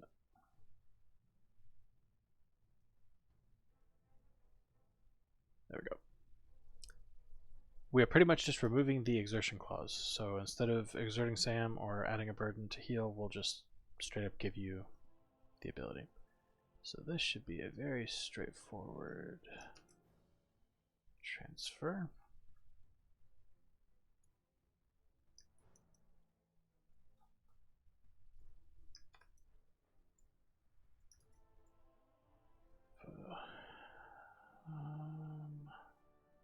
Yeah, we just don't have a cost anymore.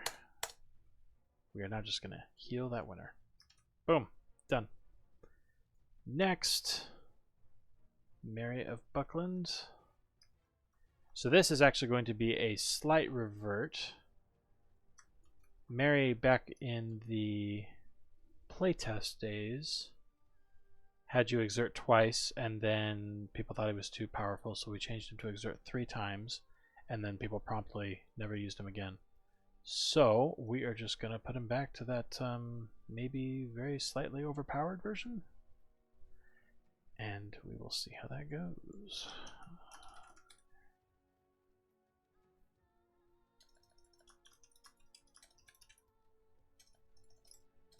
Of Buckland, there we go.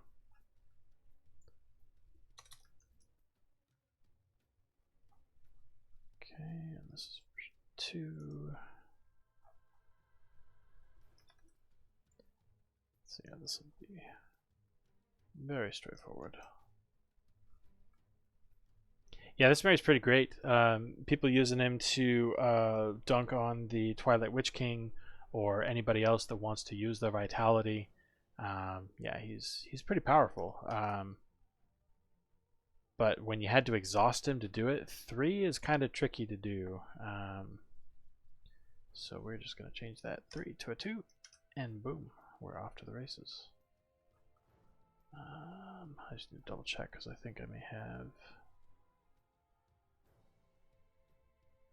screwed up my screwed up my brackets again.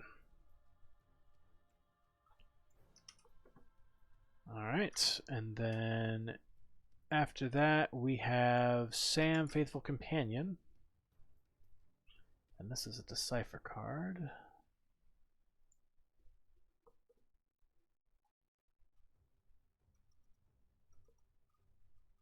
Come on. Oh, whatever. I guess I can start with Mary Horticulturist instead, since that's up here. So we are just going to be, like I said, hitting all these with very small buffs. So we're going to go into the set 1, Errata. This will be a brand new Errata. Never before been errated.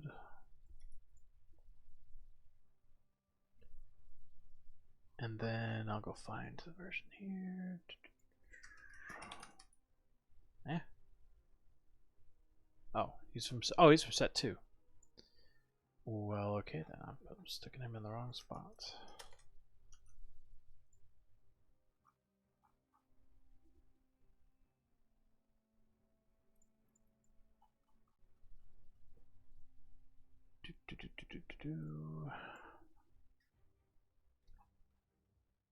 Bulger, not through the sunlight. Go right there. Alright, so now we need Horticulturist. Grab the effect off of there.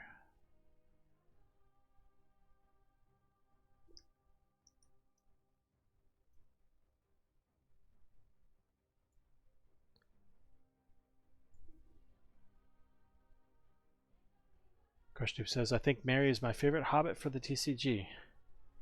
Yeah, I think he's probably one of the bigger movers and shakers. Frodo, of course, is your default guy. You're trying as much as possible to avoid using him.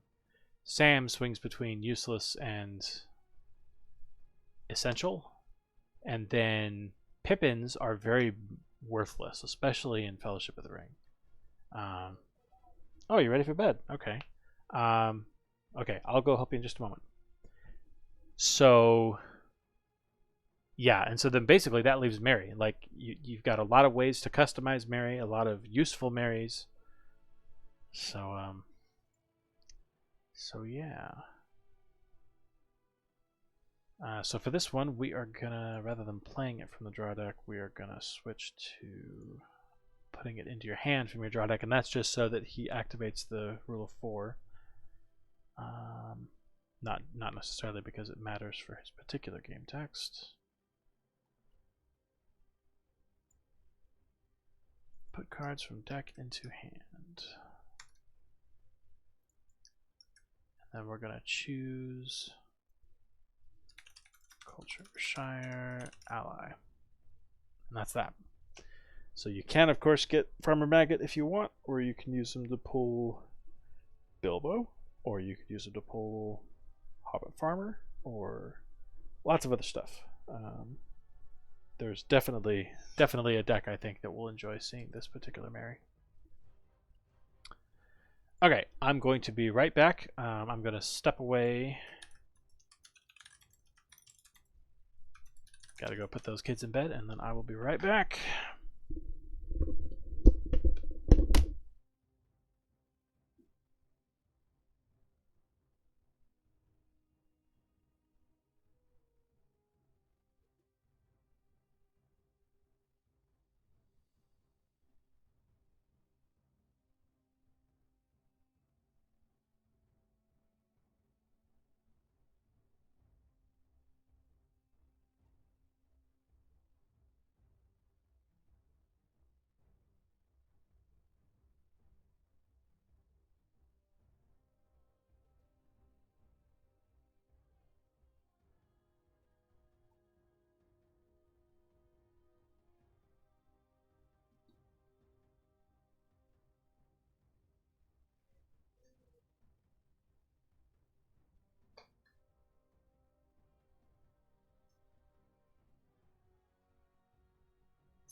Okay, kiddos are situated. Any chats? Nope, Christoop's still there. Awesome. So that was horticulturist. Did we check and see if our stuff was running?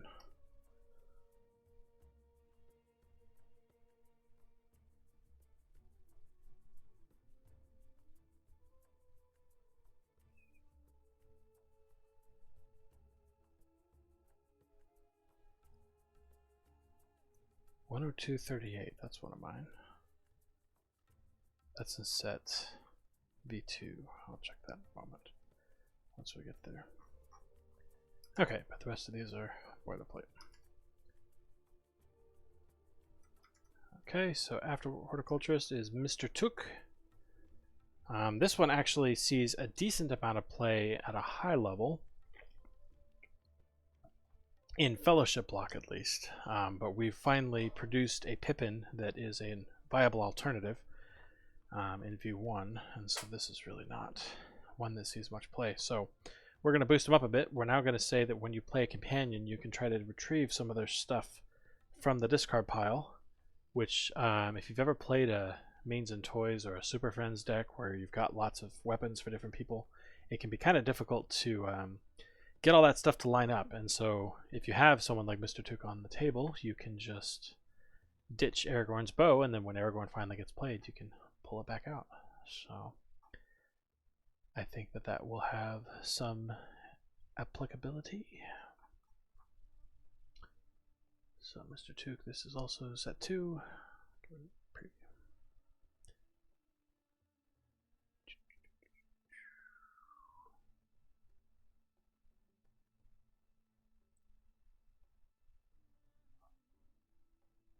Okay, and that was last gasp of that one.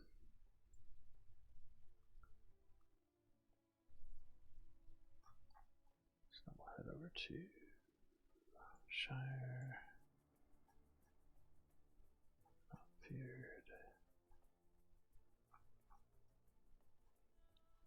P. So P goes down here.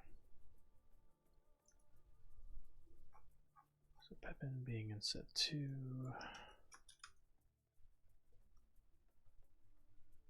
So he's actually going to have a little bit of a different. He's not just going to be a straight up numbers change or anything like that.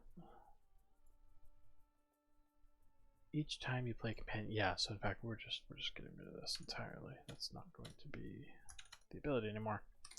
This is now going to be a trigger. Oh yeah.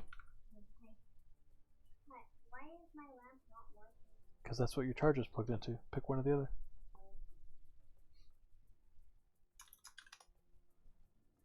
So when you play a companion,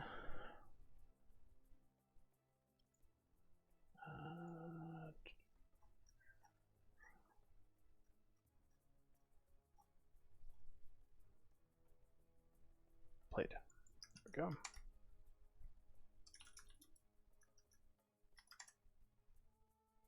From doesn't matter, player doesn't matter. Well, when you do.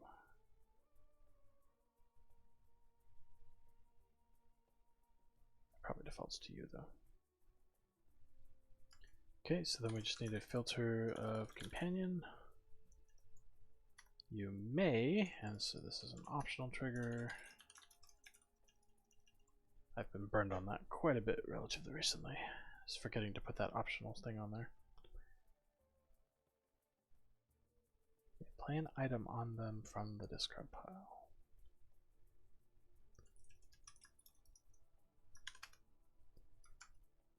So we're going to be playing a card from the discard pile.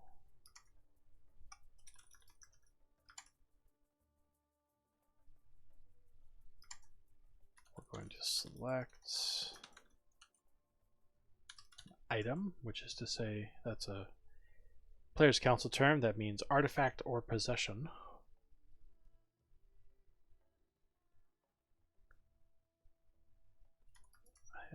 Oh, we're actually going to need to memorize this.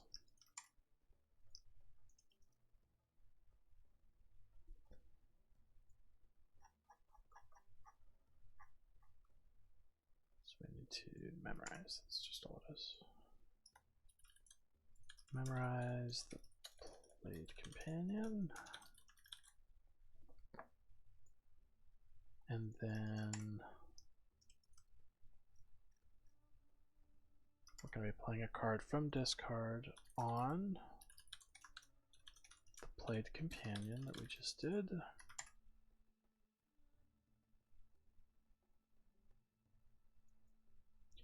And we are going to have a discount. So negative is a discount, positive is a tax. So it needs to be negative. And this is going to be a conditional negative. Oh man, this is going to get obnoxious. So we're going to look at values.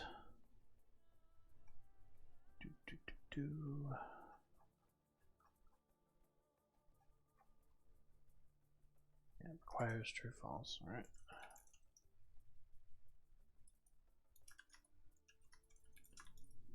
So if they are Gandalf or Aragorn, okay, yeah, that's not because it's going to be a hard-coded. Yeah, I don't have to multiply it or anything like that. So there will be a -2 discount if they are Gandalf or Aragorn.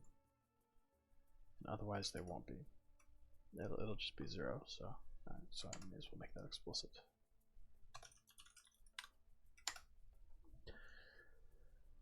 So now we need to inspect the memory.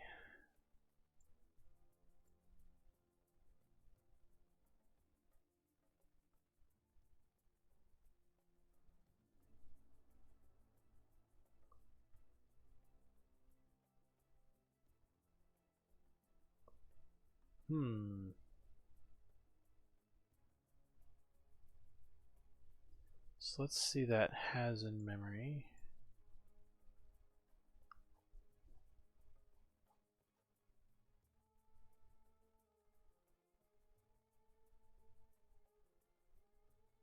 Okay, that's not it. Memory is.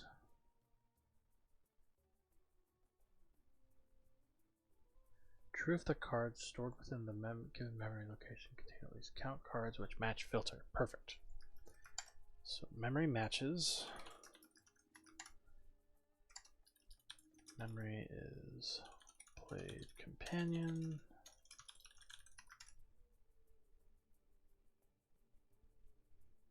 We want it to match the filter. And that's just simply a name.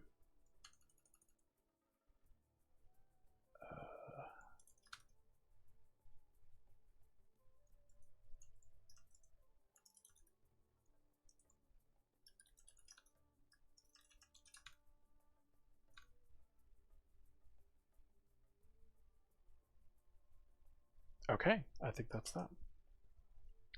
I think that is Mr. Took.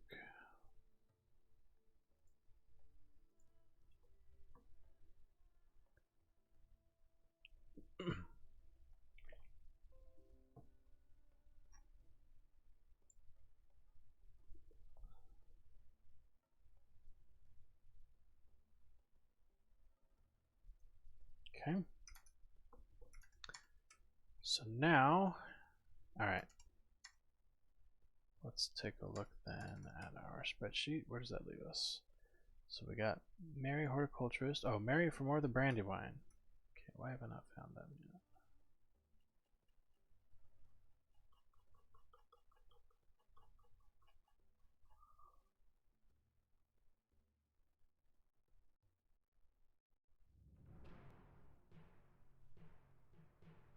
What? Why isn't that in here? Yeah, there he is. Stupid thing, just not.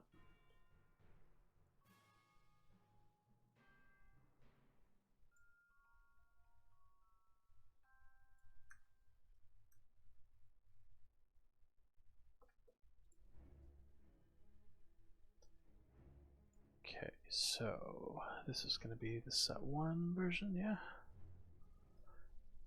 So this guy, we're just kind of leaning into his particular strength. We're just going to give him more strength.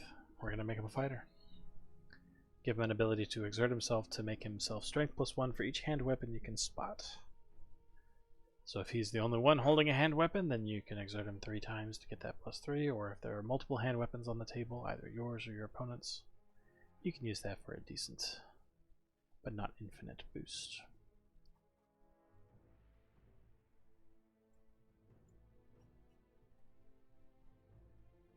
Okay.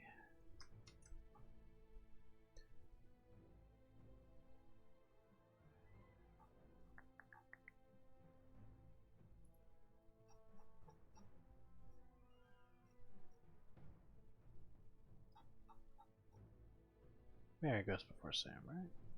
Yeah. 531. Oh wait.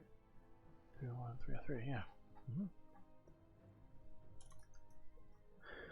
Okay, so now we just need to go dig out the original.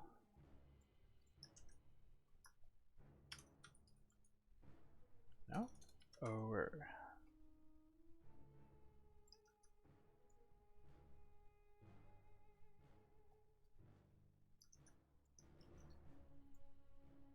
So we've got 2 abilities now, not just the 1.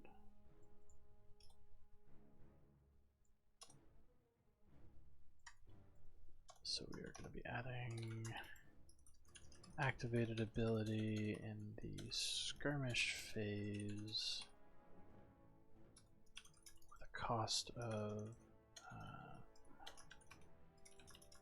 exert self. Exert yourself once to make him strength +1 for each hand weapon you can spot.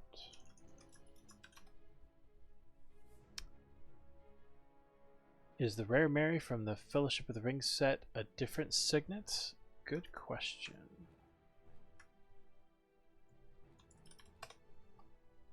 We hop over here real quick. We can hop into the wiki. Let's do a dex, I guess.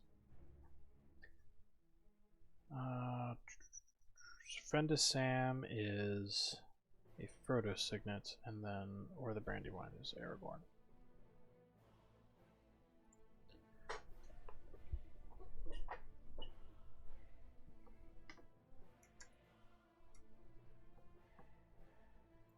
And then the effect that we want here is adding strength, which I believe is just modify strength.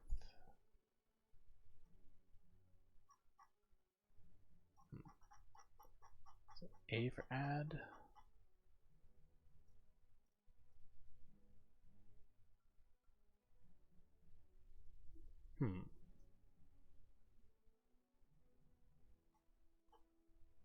What's it called? I mean, this is a darn common situation.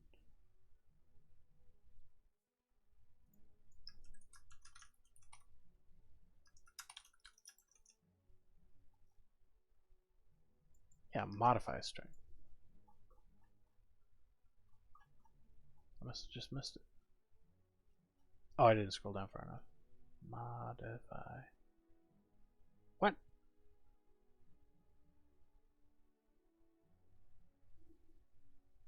Oh, okay. Ongoing sub-actions. Ha! It's in another section. That's why. Okay, there we go. Modify strength. So we are going to modify this puppy.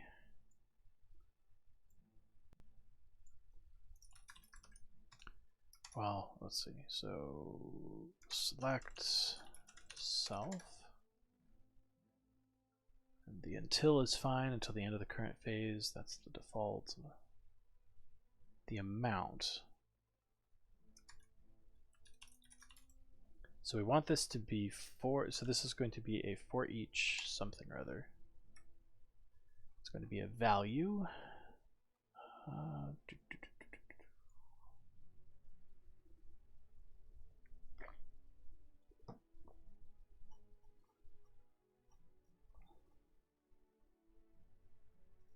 Probably for each you can spot. There we go.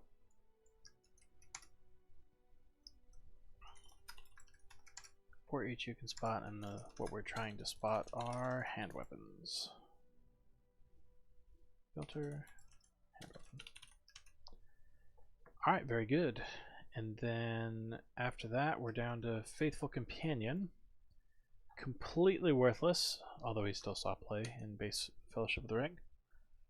All he does originally is build a pony onto himself, and we are now changing that to being any Shire item.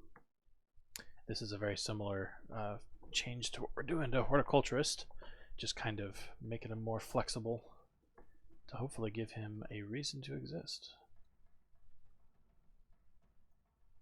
Okay, so we are done with the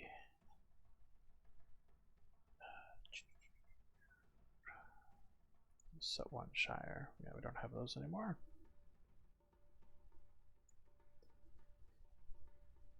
Grashdupe says, yeah, that's much more versatile. Yeah, my only concern with this Sam is that he's going to invalidate the V1 Bilbo, who was a similar thing where you would pull 2 items from your draw deck and play them onto people at the Sanctuary. But that Bilbo doesn't see play at all, so we might just end up on a domino chain of modifying all of our V1 stuff to get it all to fit. Let's see, so I'm doing set 1 Shire. This will go before Son of Hamfast.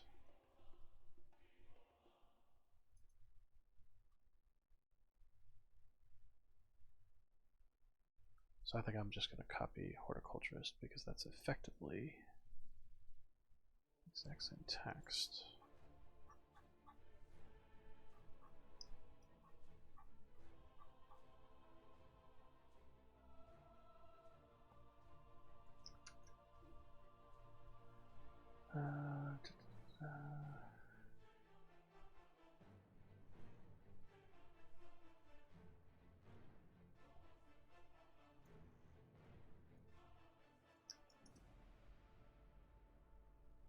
Fellowship phase, exert self, and then take a Shire item into hand. Much more useful. So let's see and make sure that we got both Mary and Sam working properly. Or at least, you know, not being egregiously busted. Okay. All looks good. So where are we at now? Got Sam, Faithful Companion, more the Brandywine, Horticulturist, Mr. Took. Okay, so that's all of those Shire ones that we were doing. And so now we've got some. So the Indomiel set. In fact, wait, where is Indomiel? There she is, Lady Indomiel. So we're and in fact another version of Arwen as well.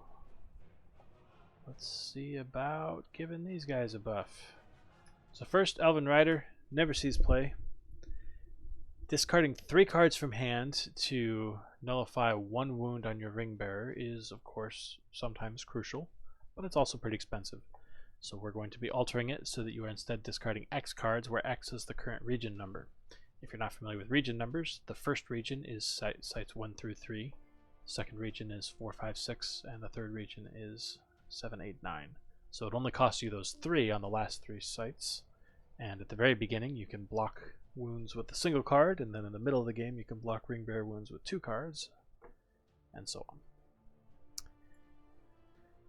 So that should be relatively straightforward.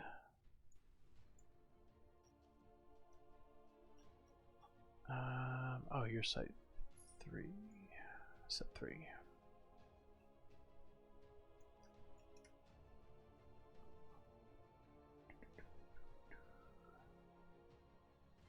Crushdeep says, "Wow, these are all nice changes. I like making cards more relevant." Yeah, I like doing buffs too. It's very, very easy for us to fall into the trap, and we have in the past, of just doing nerfs because you see these cards everywhere, you know, in a particular situation. You're like, okay, gotta hit that, gotta hit that, gotta hit that. But I'm glad that someone had the idea to just look at all the companions that weren't being used and try to hit them all with the buff stick. So set 3. Now, one thing this is emphasizing, though, is that we really need to fix our deck builder and make it easier to find all of the errata, because this is very quickly getting to the point where, I mean, there's going to be hundreds of PC errata. Actually, letting people be able to very easily compare them and find them is going to start becoming a burden. But it's something we can fix, I think. Just gotta get the damn UI rewritten. Alright, so set 3.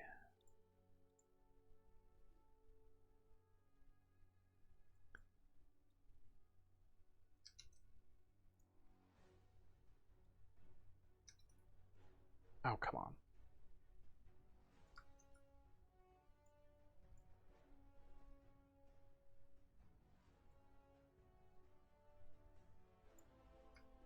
Come on. Copy. Paste. Thank you.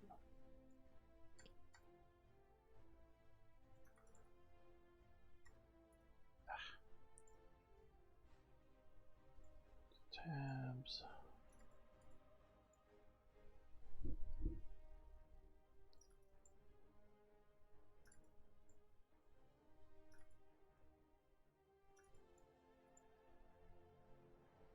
Okay, so now instead of 3, we want this to be a dynamic value.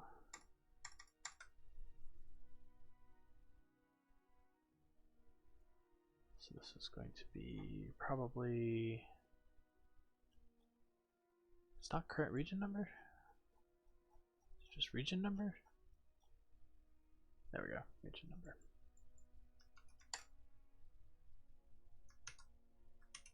Boom. Okay, now for Endomiel. One of the big problems with Endomiel is that she had a decent effect, right? Where every minion skirmishing her is strength -3, but you have to have 3 home site 3 allies out for you to hit that, and if you had 1 or 2, you got nothing. So the first thing that we did was that we changed this to be a for each effect, so that if you have 1 home 3 ally, then you get -1. If you have 2 home 3 allies, then you get -2, and so on. And we bumped the cap from -3 to -4 to hopefully give you a reason to even bother doing all that, because especially if you're looking at the Arwen that is just strength +3 against Nazgul, it's like, well, why don't I just do that, and then I don't have to worry about, you know, building my whole support area a particular way.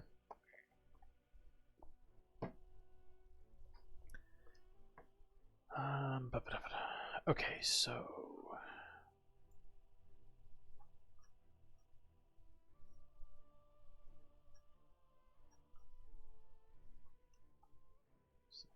Arwen.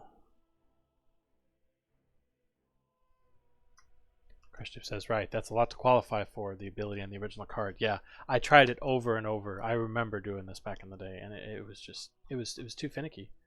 And then they kill one ally, and you're right back to square one. So, I'm definitely looking forward to this. I might have to try and give her a go myself. I don't play much anymore, but this was an old classic deck that I used to do, so.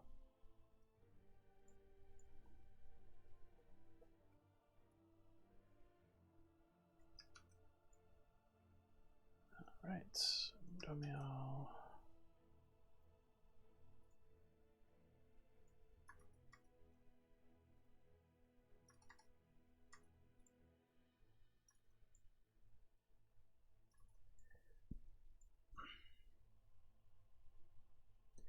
Okay, so we don't want can spot.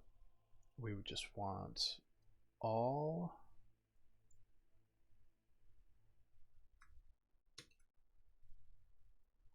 minions in skirmish against myself to get a dynamic amount.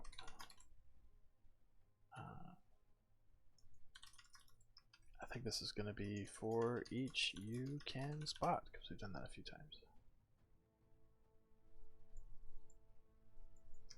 Oh, but we do need a limit. There we go. Limit 4. Boom. CrushTube says, I like watching more than playing, but I just got to find my niche and go for it. I found my niche, and that's not playing at all and working on the game. But yeah, got to find that part that you really enjoy. It speaks to you. There's a I used to play Hearthstone, and there was an archetype, a priest archetype, that I loved more than anything else, and that was swapping, just building up a huge amount of health and then swapping health and toughness. I loved that deck. That I don't know what it was about it, but that just spoke to me. Then the game moved away from there, and I stopped caring. But sometimes that's all it takes. Finding the combo that speaks to you. Alright, so along with the Dumiel, we are also going to be giving the Site 3 allies a bit of a boost. The Site 6 allies are way better in general. And one of the reasons why they're way better is because why would you bother with -1 strength when you can just kill the orc, and that's -100 strength, right? So we're really gonna try and buff some of these out. Last game you really got into was Legends of the Five Rings. I remember hearing about that a lot back in the day, because that was contemporary with Lord of the Rings back in the day, but I never got into it. I was definitely a Lord of the Rings fan first, then a card game fan second. I was raised on this stuff. Errata goes after Elrond.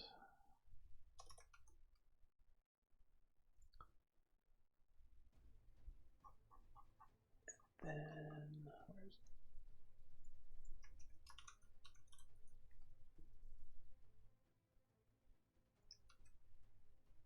I'm just getting tired of these stupid tabs and spaces.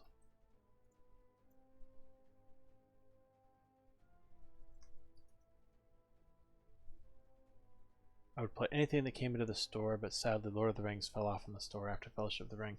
Yeah, honestly, even I at the time, when Two Towers came out, I think I took one look at the site path and the fact that like I'd spent all that time trying to build up, and now I had to start over, and I did not stick with it. Although I was a dumb kid at the time, but I was not alone. A lot of people got off the train at Two Towers. A lot more people got off at Shadows, but I hear that a decent number of people got off around Reflections as well. And honestly, like Fellowship, the game is built around Fellowship. A lot. I've given this rant before, but the mechanics are just intrinsically tied to Fellowship of the Ring. Even the idea that you're going to sacrifice all these characters for the sake of Frodo, that's the plot of Fellowship of the Ring, right? Gandalf dying, Boromir dying, all to keep Frodo alive. But even little details like you stop at the beginning of the game at Rivendell at Site 3 and then Lothlorien at Site 6. That's a Fellowship of the Ring concept. None of the other site paths line up nearly so well. You know, like you look at the Two Towers and, well, Edoras makes sense at Site 3, but Site 6 is Helm's Deep. That's not a sanctuary. Nobody is healing themselves for 5 wounds while resting there for weeks. Like, that's just not accurate. And honestly, it's trying to correct some of those thematic things that really drives me. All this errata stuff is practically just practice, you know, balancing the game, getting good at balancing the game. Not because I want the game to be particularly balanced, but because I want to go and do some of those thematic things, and I want those thematic things to be balanced. So it's grinding away at a bigger goal. All right, what do we change about her? Eristor, if an elf is about to take a wound from a Sauron or Ringwraith card. Okay, so this is just or Culture Sauron, Culture Ringwraith. There. That's that. Did you ever try Middle Earth? Oh, the Middle Earth CCG? I have not. I have watched a couple streams on the subject. That one, honestly, I think that it's better described as a tabletop RPG that you happen to play using cards as your medium. It's not really a card game. It's an RPG. And it's cool, honestly. And a number of the developers from that game were hired by Decipher for this game. And you can see a lot of little small influences, names that were brought over, concepts that they refined. Like their concept of a long event became a condition and the short event became just an event. You know, things like that. So it's really cool to trace some of the DNA there. But having seen the amount of setup, and I hang out on the Middle Earth CCG Discord and look at their card of the day discussions and stuff, and I look at the things involved, and I'm like, yeah, this game is too crunchy for me. Way too many numbers, way too many things you got to manage. Things that in my head I'm like the computer ought to do that. That's why I'm a programmer, because I get fed up with doing things with little numbers, and I'm like, no, the computer should do that. Go make the computer do it. I bet that it would be kind of cool though if someone were to make a video game that was based on the Middle Earth CCG engine as a concept, kind of like the way that there are like Baldur's Gate or whatever that's based on D&D as the underlying system. I bet that could be interesting. The traveling in Middle Earth is wild. Yeah, the big old map that they have and everything. I will say that while it's big and sprawling, at least they have a better thematic system than we ended up with in Shadows, right? Like so they got them going for them. A full-on map, yeah, that is one of the ways you can do it. I understand that they have 2 or 3 different systems, but the big one is the giant map where everything is literally connected to everything else, and you can only move from site to site if the sites are adjacent. But they do have a couple different systems for simplifying it, because that does get janky. All right, Eristor, you're all done. Golradir. Let's get you copied on over.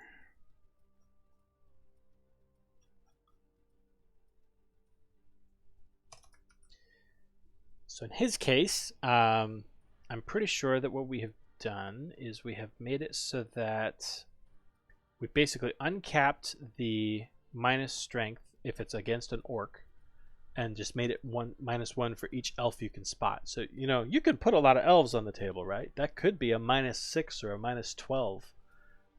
But to my point earlier, if you kill an orc with Ramil, that's a -100 strength, right? So I don't think it's going to be necessarily unbalanced. What was the thematic problem with Shadows? All the ring bearers? Actually, no.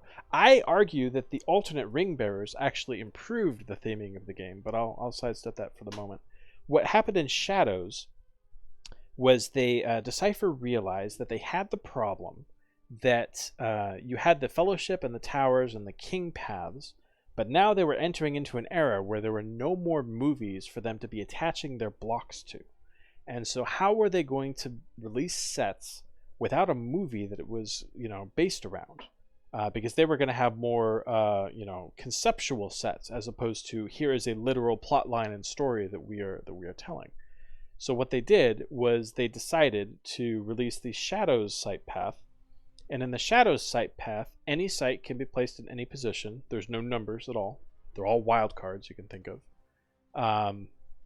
And this right there was enough to turn a lot of people off. You could go immediately from Edoras to Rivendell to the Bridge of Khazad-dûm to Caradhras to Mount Doom to Hobbiton to, like all just back to back. And that could have been okay, it's a bit of an arcadey experience, but so long as the mechanics are deep, it would be all right. But then they made the accidental blunder of emphasizing a lot of site manipulation and making it so that there were a lot of cards that allowed you to change what site was where, which inevitably led to people identifying what the most powerful sites were and then making sure that you got hit by them 5 times in a row. Which is just not fun, So between those two issues, the thematic issue of teleporting all over Middle-earth and then the mechanical issue of, great, I'm stuck in Midgewater Marshes for the 5th site in a row, it turned a lot of people off. People that only care about the mechanics and don't care two wits about the theming of Middle-earth or whatever, they enjoyed it the most. But there's a reason that Expanded was even at its height was only at 15% of the game pool, and now it's only at about 7%. That Shadows site path is just a bit of a stinker. So and so I've actually tinkered with solutions to this, right? Because I do think that there are aspects of the system that are beneficial. One of the things that I think that they were missing was the concept of guidelines, right? Guardrails. One of the big things about sites, one of the things that distinguishes different sites is that they're allowed to be powerful if they're along a certain part of the site path, right? Like, so if you have the Bridge of Khazad-dûm that's at site 5, this has the effect of pulling the Balrog out. That's enormous, but you know that it's at the site right before the Sanctuary. You have a bunch of stuff that allows you to pull things from your deck. But it's okay because you had to bid high to get your Site 1, so it's balanced around that. You have a bunch of stuff that have these bonkers abilities at Site 9, but again, it's okay because that is your last chance as a Shadow player to try and eke out a win. And so there's kind of this ebb and flow between what the different sites are allowed to have as a power level, and Shadows completely shot that because a site could go anywhere. It could be a Site 1, it could be a Site 9, it could be a Site 5, it could be a Site 3 or 6. And so how do you balance that? There's no way for you to possibly build a site that is properly balanced. It will either be so powerful that everybody hits you with it 5 or 6 times, or it will be so terrible that nobody will include it. And so what they needed, I think, was they needed a system, a tiered system. Some sites have to be tied to a particular location. I'm sorry, but if this is a Site 5, you can only play that at that Site 5 position, or it's at that Site 9 position, because it's based around where in the game you're playing it. And then there are some sites, like for instance, Ettenmoors is the one that I always go to. You could probably have Ettenmoors be a wildcard site. You could probably put this anywhere on the site path, and it would probably be okay. And then anywhere in between. I think that you could also have a region limiter where we say that, okay, this particular site is okay to play anywhere in region 1. Mithril Mine here. This could be a site 4, 5, or 6. That doesn't actually hurt anything if it's a 4, 5, or 6. You still have your flexibility, but it's not locked in, but also not totally open. And that's, I think, what Shadows was missing. They didn't have any guardrails, so everything just went totally off the rails. Yeah. Region limiter sounds good. Yeah. They need at least that, right? But so that's the system that I had thought about for a long time because I was trying to figure out a way to solve the fact that we have these 4 different site paths. But I think that eventually we identified the better system, which was multipath. Where we just decide that, okay, there's going to be individual site paths. There will be modes where it's okay for you to mix paths together a little bit, but your path, the one that you come with, is still thematic, right? It's still following a particular story. And if you really want to crank the story up, you do so by making sure that your opponent is sharing that path, right? So that's where we ended up, and I think in the future, like eventually we want to do like a Hobbit set and things like that. So that will come with its own site path, but it'll have its own little map. So you'll be able to do your Hobbit site path alongside the King site or the Fellowship site or whatever, if your opponent happens to bring that. I do like the multipath. Yeah, multipath is great. We didn't design that. The only thing that we came up with was the map card to communicate it to people. But whoever came up with that was doing God's work. Anyway, where the heck am I? Golradier.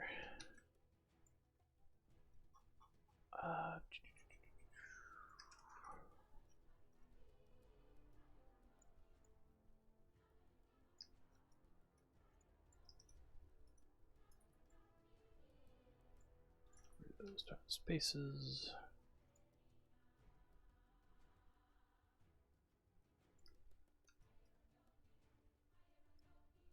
Yeah, so look at the original on this. Like, exert Golradier to make an orc -1. Who the hell is ever gonna bother with this? That's just absolutely ridiculous. Back to the cards. I do like the minus strength theme of the elves, and I'm glad it's more accessible with these changes. Yeah, that's definitely something that they leaned into later on. They had it a little bit here in set 3, but yeah, they completely misread the strength difference between a -1 strength and wounding an orc, right? That was actually something that they made a lot of mistakes with regards to the strength power of Legolas Greenleaf and Aragorn's bow. They did not yet understand the power of direct wounding, and they ended up regretting that. But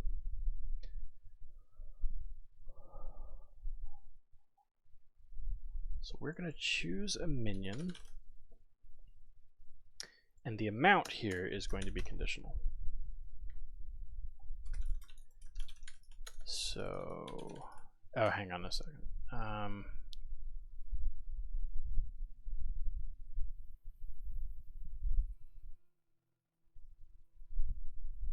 I have to choose the minion first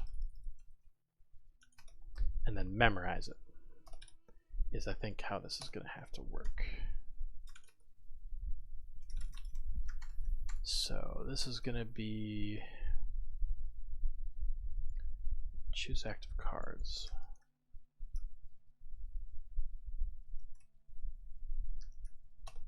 Text, choose a minion to debuff, maybe, and then select, we just select a minion, and then memorize the chosen minion. And now that we've memorized it, now we know what kind it is, and so now we're going to be able to say memory chosen minion, and the amount is going to be based on what kind it is.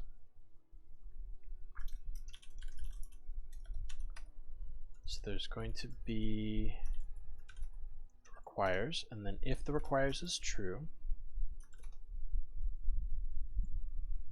oh, wait a minute. I need to check to see if conditional is nested or not. This could get real complicated if it's not.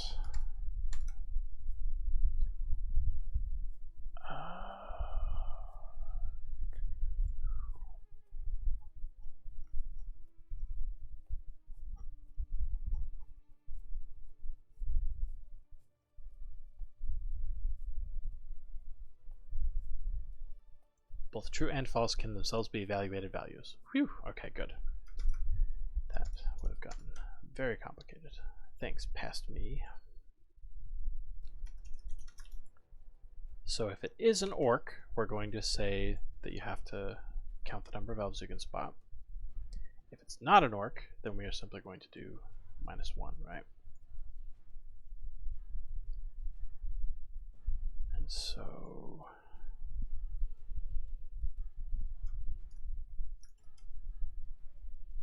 requires is going to be that it's going to be memory matches. We did that a moment ago, didn't we? If the card stored on the given memory location, match the filter. Okay. And we're going to say that memory chosen minion matches orc. And if it does match orc, then we count up the number of elves that can be spotted. So that's just for each you can spot, right? You can spot.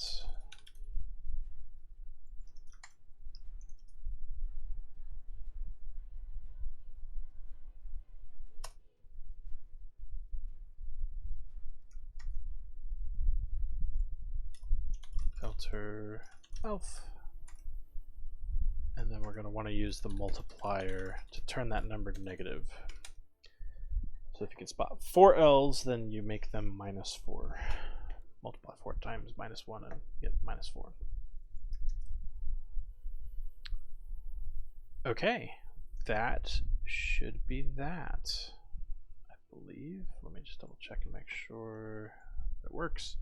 Because the other guy that we edit is going to be exactly the same, but he's going to be for Uruk-hai instead of orcs. So I just want to make sure that the logic is sound before I copy paste it.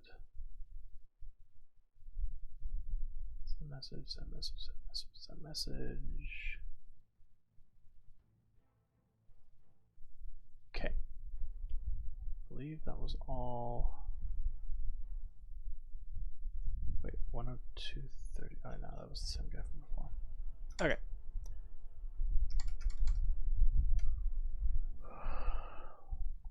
I think it's time to stand up. Let's scoot this desk up.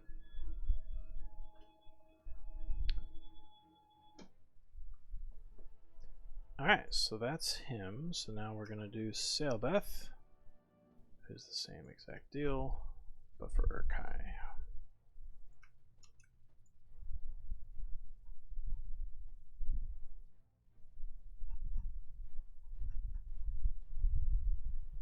And that's Vilya, so we'll go before Vilya. So we will grab. Oops. Yeah, both effects. And this Sailbeth here. Instead of an orc, cares about an Uruk-hai. And then that's that for that. Okay, making good progress on there. Who's next? That was the 2 R ones. Aristor, go over there, Sailbeth. So now we are getting into nerfs. So I think next is Denethor.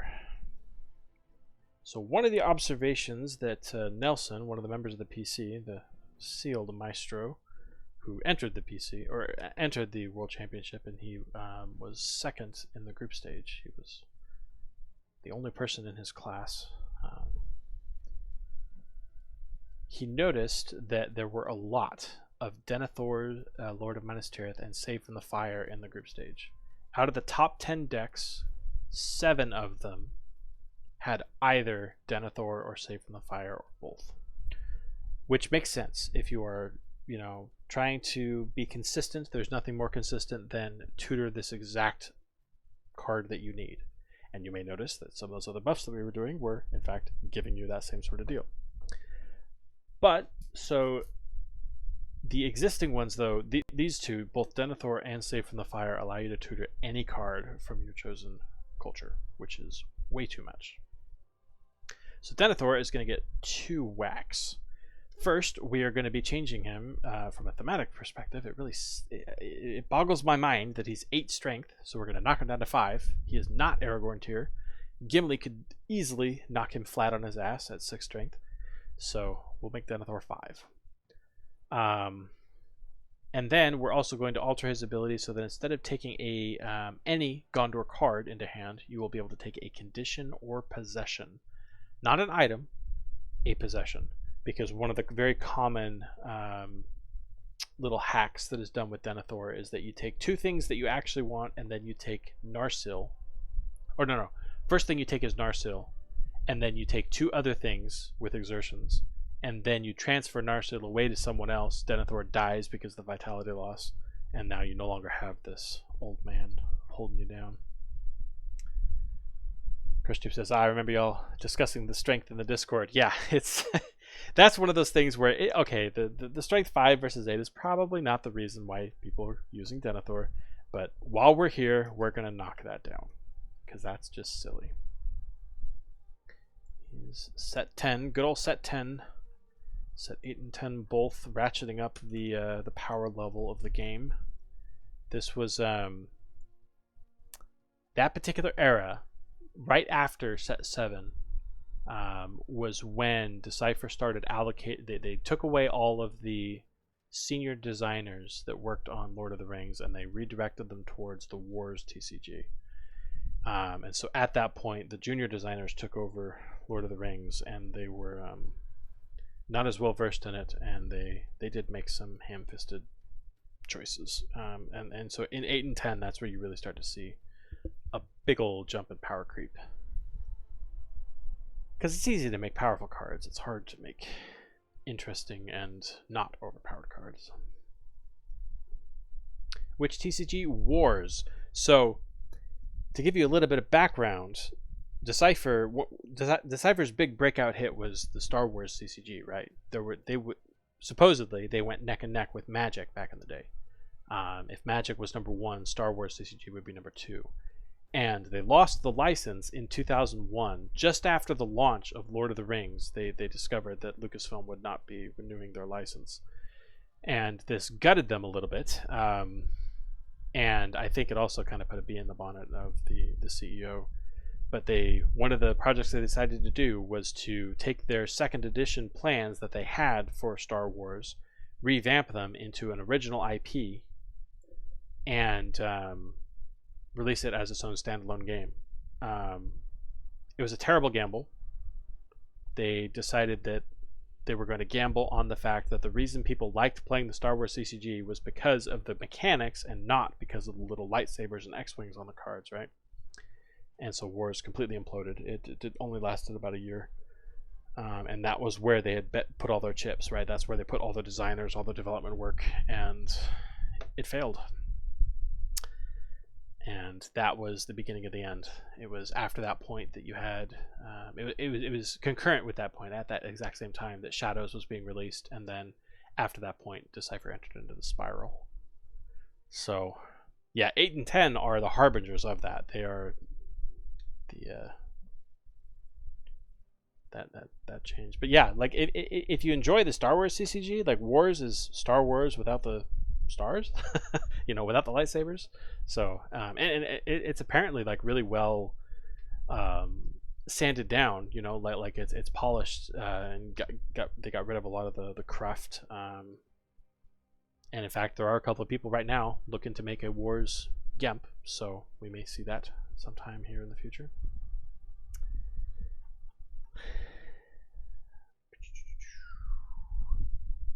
Okay, gotta make a new file. Don't actually have a file here yet.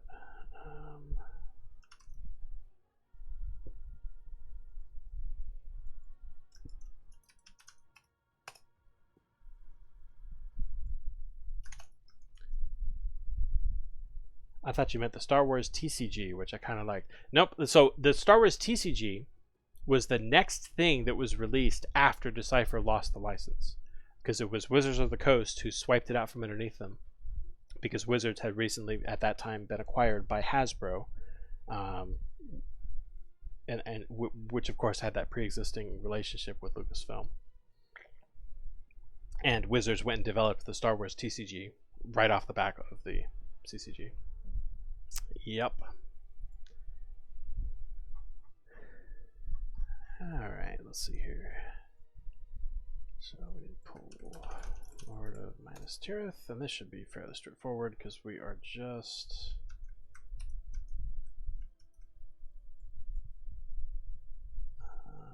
tabs. Oh, come on, no, that's not good. Go.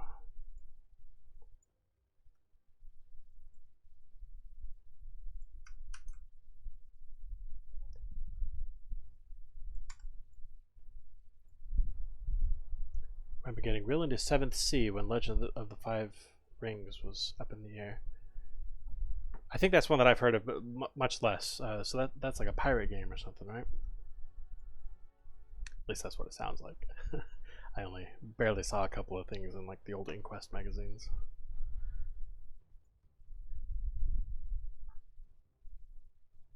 Alright, so strike the 5. Why is he an Aragorn segment? He shouldn't like Aragorn at all.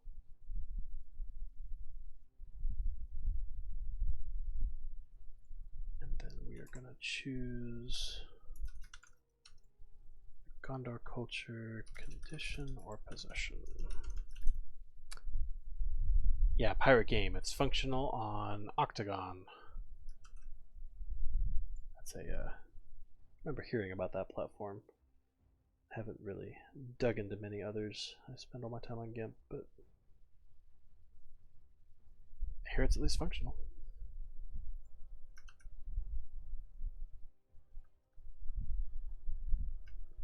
Okay, so that is Denethor, and now for Save from the Fire. So we thought about doing the exact same thing with Save from the Fire, just making it so that you could only pull certain kinds of things. But that does restrict it a little bit more than with Denethor, because Save from the Fire you could theoretically use for any culture, right? So how do you balance which ones you're supposed to be getting? So instead of altering the ultimate flexibility of the card type that you're pulling out, we are instead going to try and make this into a late game item rather than an early game setup. So spot Gandalf and place a companion except the ring bearer in the dead pile. This is exactly the same. To take X cards into hand of that companion's culture from your draw deck, where X is the current region number. So if you do it in the first 3 sites, you only get 1 card. If you do it in the middle 2 sites, you get 2 cards. And if you do it at the end, you get 3 cards. That should curtail its setup potential quite a bit. CrushTube says, I mean, the rules enforcement on Gemp blows everything else away completely. Yeah, I've tried playing this game on Tabletop Simulator. Forget it. Just curtail is the right word for sure. Yeah, that's what we're after. Way too many decks had Save from the Fire in it, and it just leads to a samey experience where everybody's just rushing to get the same 4 to 6 cards out.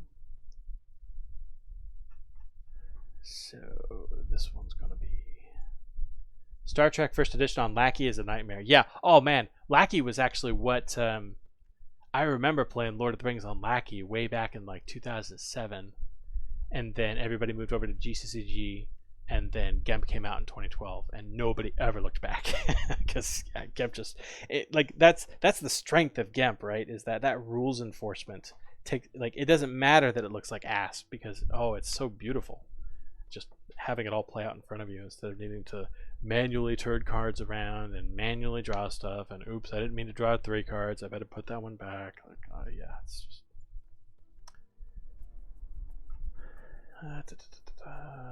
so this is a set 8 cards, Save from the Fire. On another note, one of the other proposals that we had here was instead of making it a fellowship event, making it a response event, because it's kind of silly that the thematic thrust of this card is that you are trying to save somebody from the fire, but the card makes you murder somebody. So like whatever. OMG, yeah, I don't care what I believe Gemp is what you're talking about. What it looks like, it assists with the setup, which is huge enough. Oh yeah, no shuffling, no putting all the cards back away, no dealing with sleeves. Yeah, it's a beauty. The fact that you can knock out a game in 20 minutes, and it's not just 20 minutes plus 10 minutes setup and 10-minute teardown. No, just 20 minutes. Then you walk away and you're done. Can't be beat.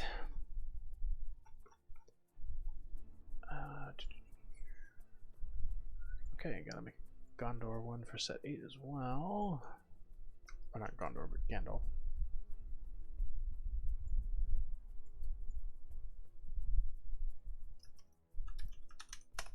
Kind of surprised that I got this far in the process before I ran out of cards that needed that.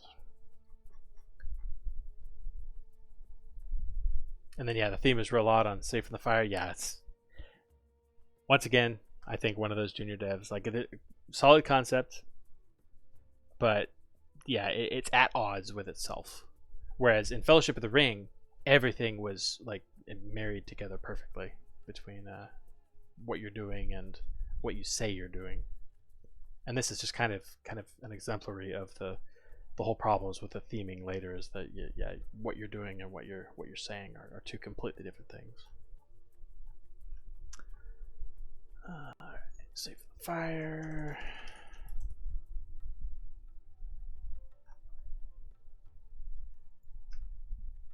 Oh wait, I don't need the whole thing. I just need this.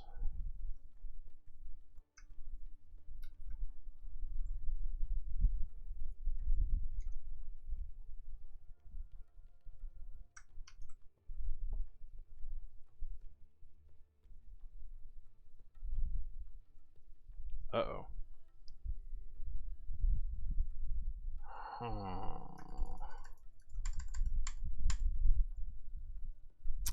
0 to 3. I was not expecting that.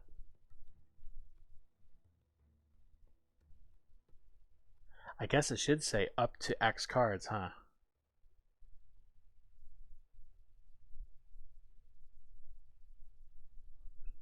Okay, let's take a look at put cards from deck into hand in the documentation real quick.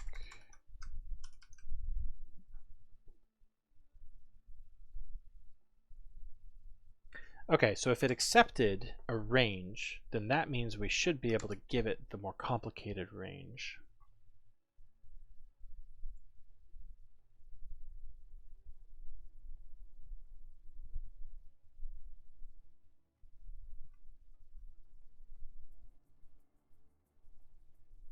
I'm pretty sure that there is a range value.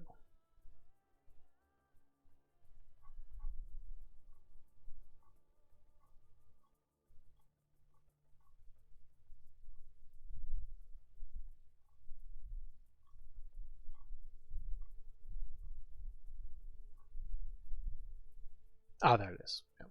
Range. Same as the simple integer range, except that both values can themselves be evaluated values. Perfect.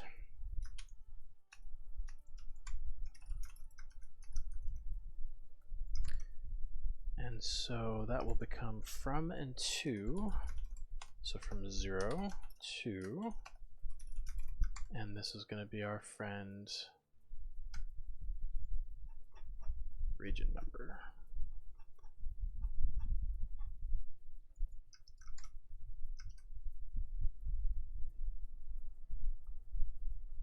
Cruship said, what did you like playing the most? So, like I mentioned, I was a Lord of the Rings fan first and a card game second. I was raised on the books. I first read them when I was like 7 or 8, even though I'm sure I skipped past a lot of like poems and songs and things.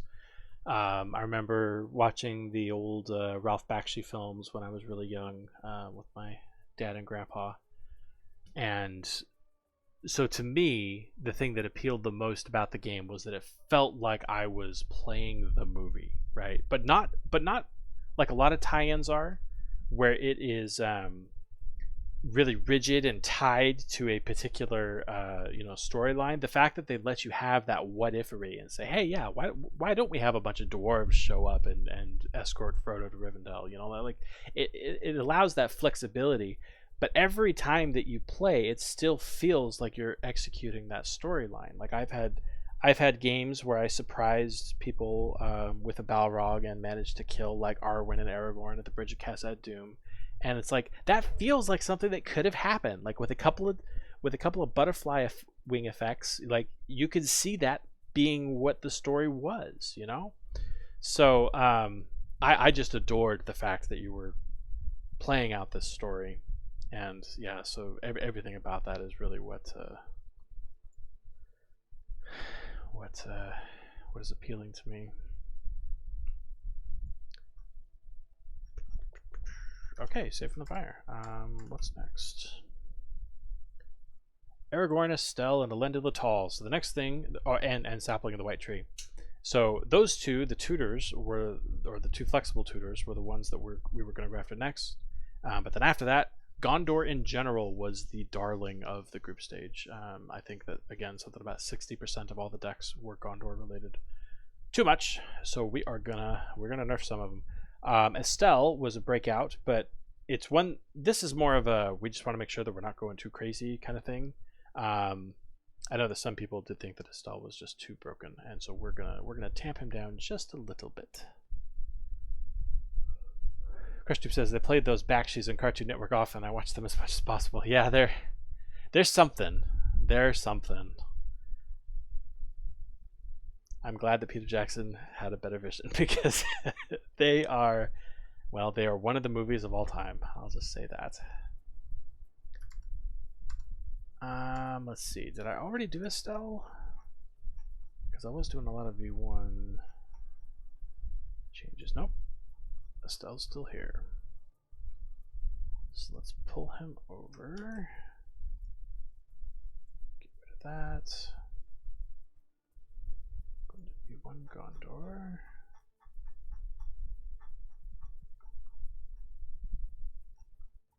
Here is good old Estelle. We're now in version 2, so this was version 1. Counting up from 0. Or, wait a minute.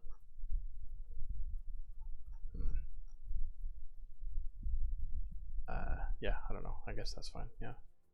Counting up from 0. So now this guy is going to be largely the same. I guess I should go find exact Estelle. Come on, where is he?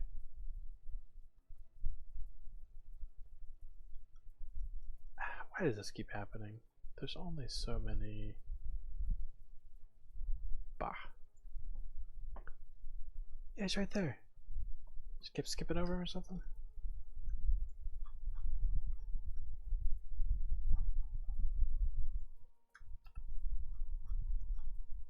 So what we're changing for Estelle is that we are gonna make it. So we're gonna shift his maneuver ability to a skirmish ability.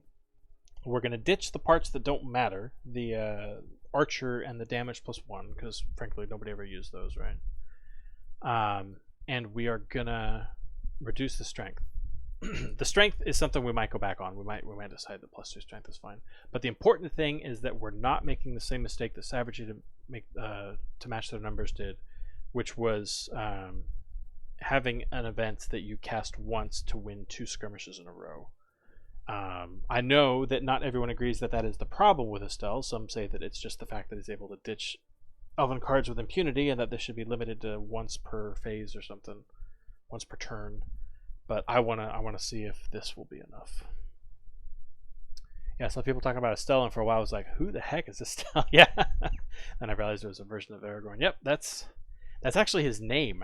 Like Aragorn is kind of his, or I guess nickname. That was the name that he was raised by. That's what everyone called him at Rivendell when he was a kid.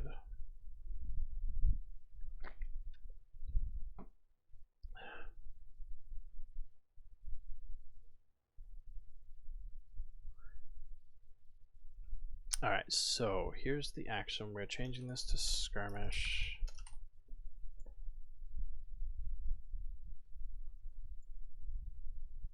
And we're no longer having this choice. We are just going to be doing...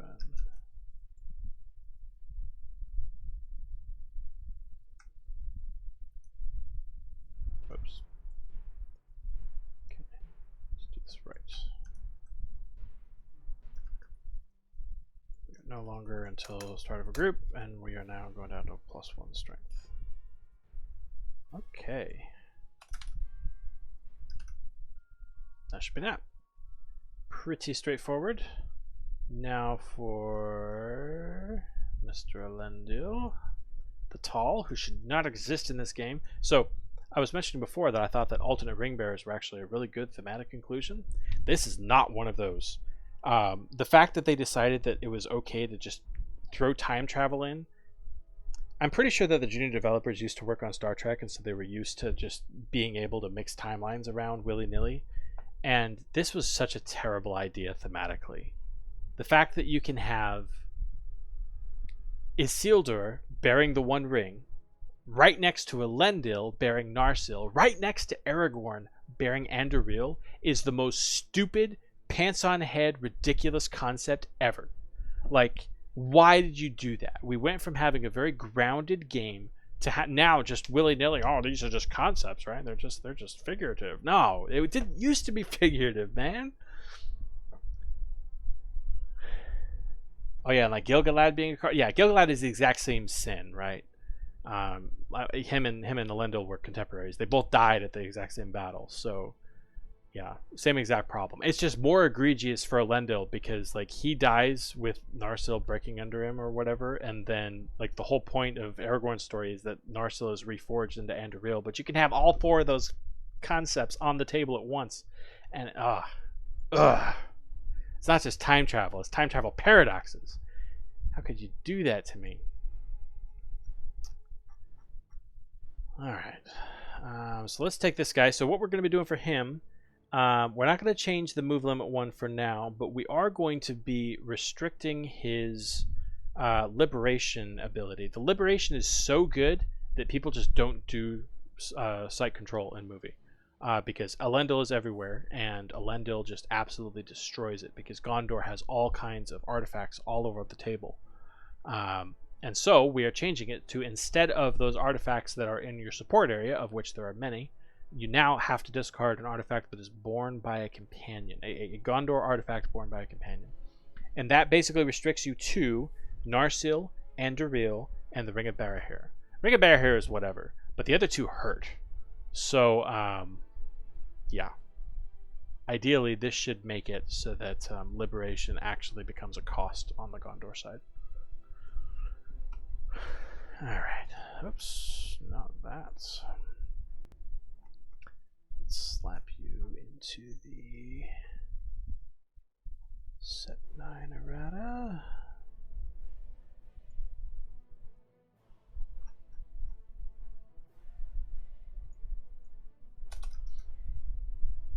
Eventually, we're looking to introduce the concept of eras into the game as a defining concept for what differentiates the formats, right? And so at that point, I will gladly banish Elendil and Isildur to a second age era that is not accessible by certain formats or certain deck types. If I couldn't do that, I would love to just like errata Elendil to just be a version of Aragorn. Just do it. There's already a 5-cost Aragorn. Just make this another version of Aragorn. Now you have to pick. And then we don't have the time travel problem.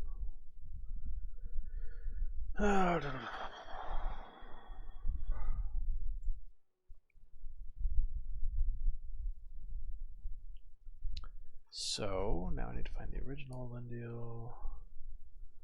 Who's over here? Set 9. Guess he's in the second one.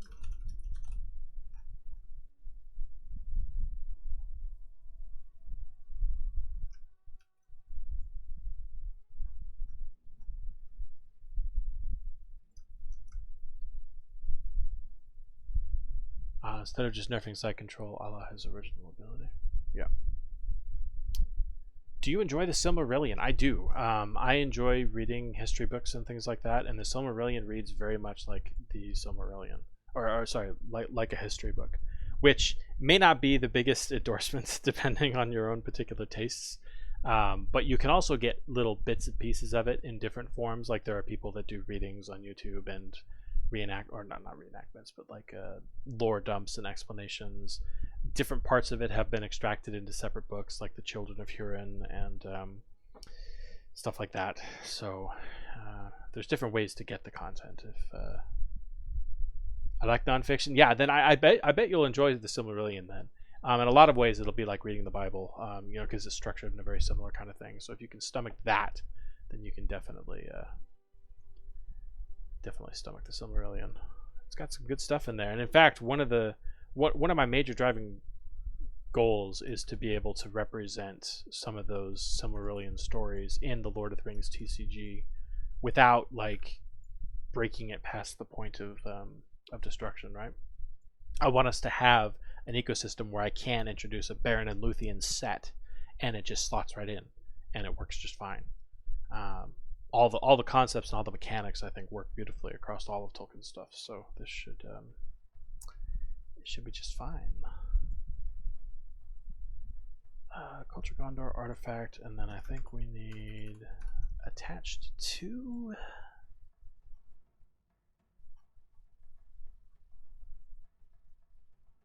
Yeah, attached to a companion. And that should be that for Lindil, and then we've got the sapling. So the sapling is not going to be changed too much. We are making it unique because it doesn't make any freaking sense for there to be 4 different saplings of the white tree. The whole point was that they only found one ever. But then we're also going to compensate just a little bit, we're going to buff it so that instead of just preventing a wound, you prevent the wound and heal them on top of that. So you can basically get 2 for 1. But you've only got the 1 copy now instead of the 4. So both of these should hopefully ratchet down some of Gondor's egregiousness. Just a tad.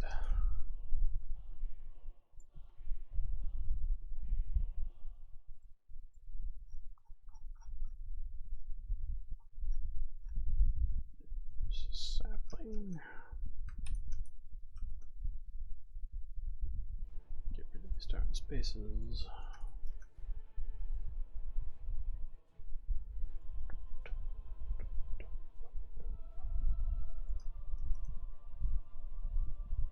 Okay, so first thing is, yeah, it's been made unique. Oh, I need to copy targets.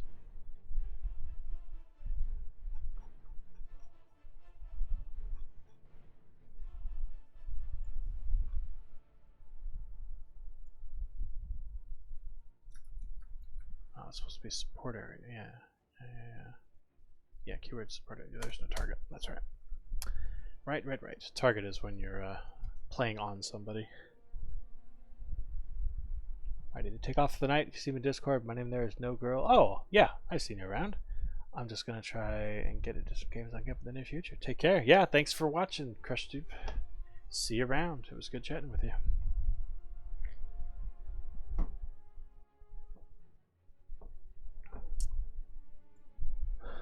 Okay, let's see.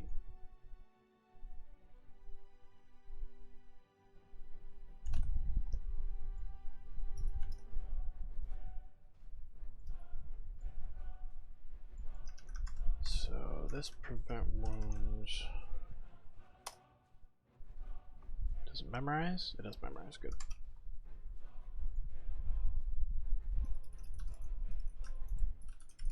Protected man, and then we're just going to come in here. We're going to say type heal. Select memory protected man.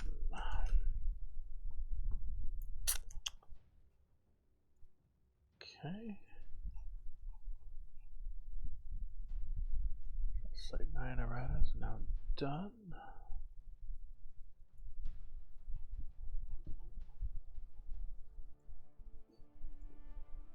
Okay, we're getting there.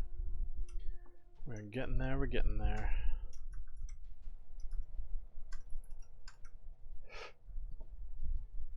It's now down to just these 4. Alright. Lorien Throne Room. That one we're just going to slap a limit once per phase because Greenleaf makes it so that we can't have nice things.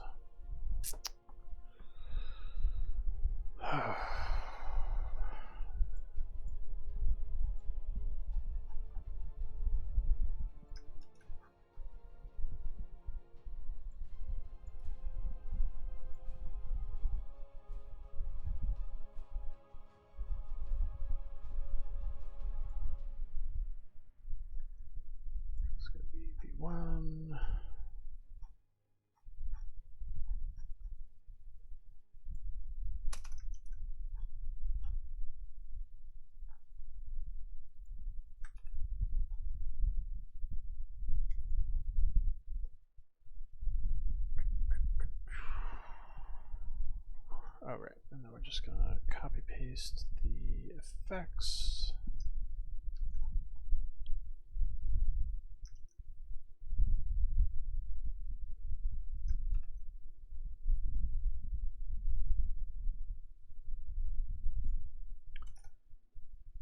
So we're going to have another effect, I believe. Another requirement. So all we're doing for this one is we are throwing on a limit once per phase.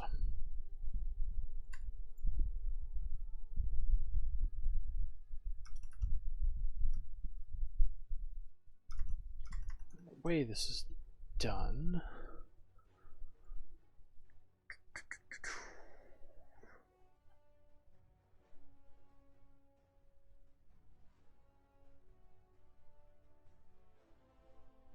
per phase limit.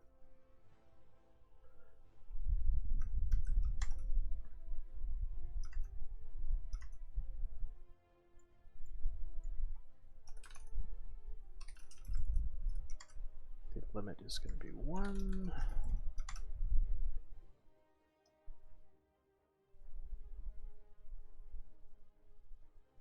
Okay. And then I'm surprised I didn't link this. So there's then going to be another one down here called increments per limit, per phase limit. Oh.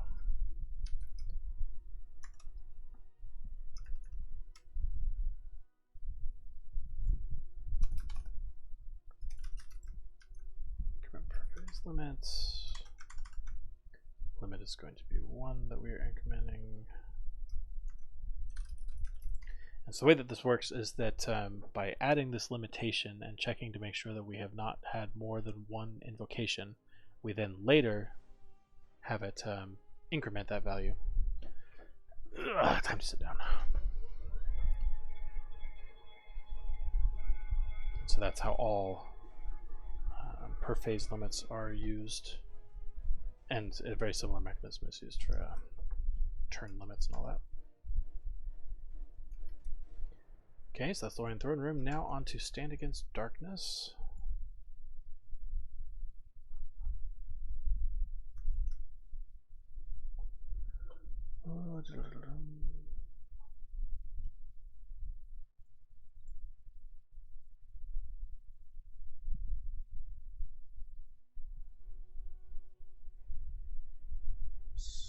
Shoulders, stand, there we go.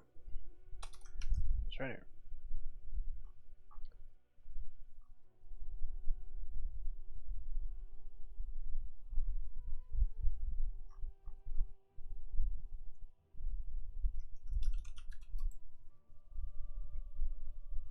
So stand against darkness. I gotta be able to find it. Ugh. Why is this so hard?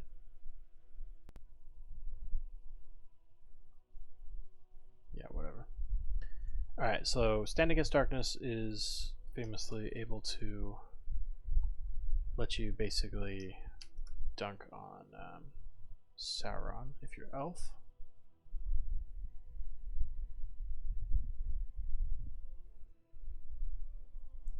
I already typed this up. I remember typing this up.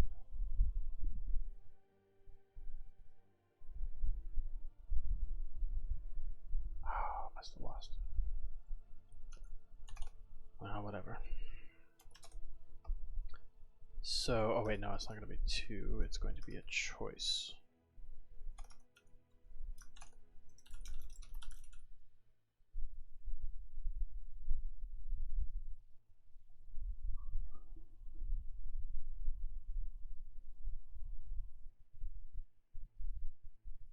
Yeah. And so then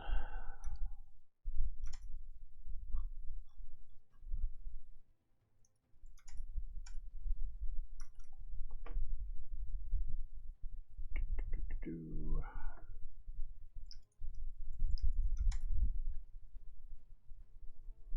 then we're going to go in and we're going to say, alright, I already got that. Texts and effects.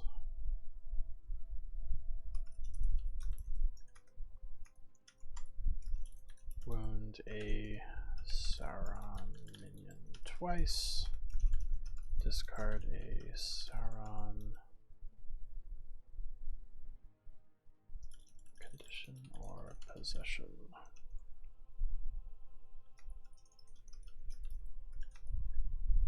Oops.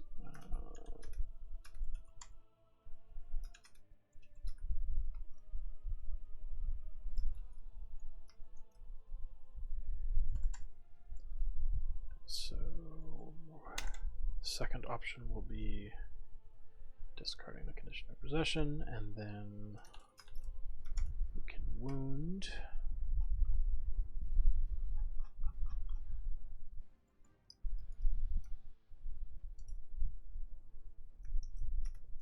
Select, choose culture Sauron. Oops. Minion times 2. We're going to hit him twice, but only one minion twice. Okay. All right. Mr. Greenleaf, your time has come.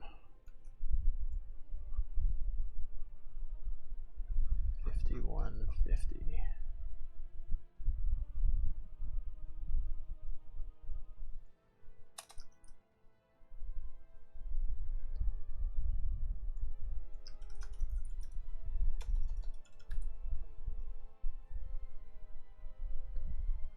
So there's a lot of ways that we could alter Greenleaf. The way that we're going to go for now is the most straightforward way, where we're just going to exert him twice to wound a minion. However, as a bit of compensation,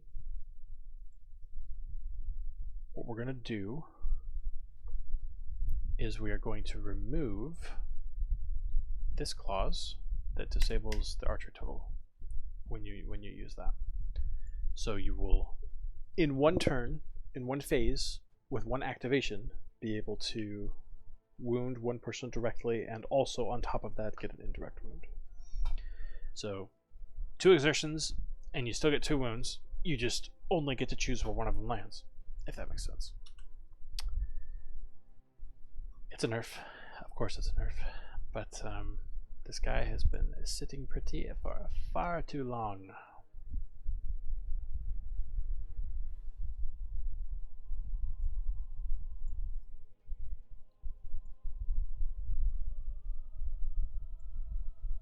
Alright, and with that we're down to just one more. This guy, Witch King, Lord of the Nazgul. So we're going to give him an additional clause. Skirmishes involving the Witch King cannot be cancelled. Just to give him a little bit of a buffsy-doo.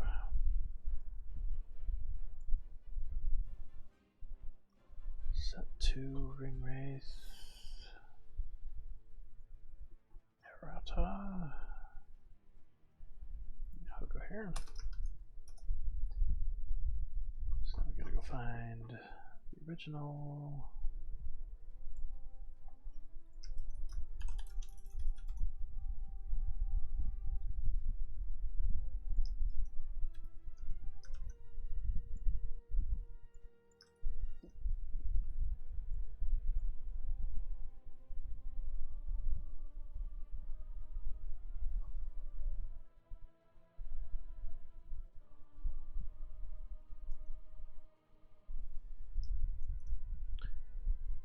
Okay, so here are the original. Can't play, return to its master. Alright, so we're gonna have a very similar. Actually, V1 had an effect like this. At the crossroads.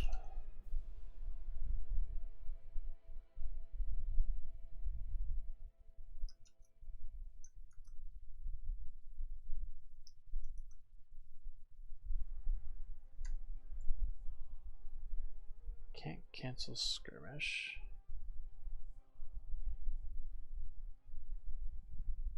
Requirement is can spot self in skirmish. There we go.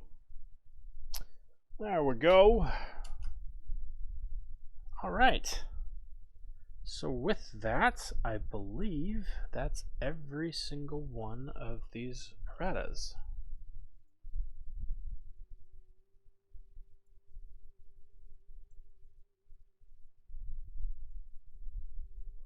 It's been quite the marathon. But all right, I'm ready to get these out. Let's see.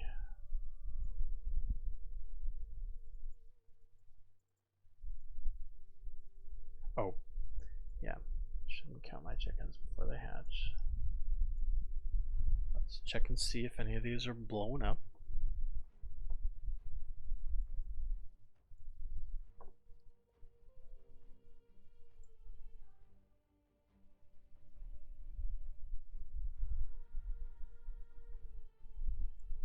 Value of reveal is required. Set 51,310. Oh.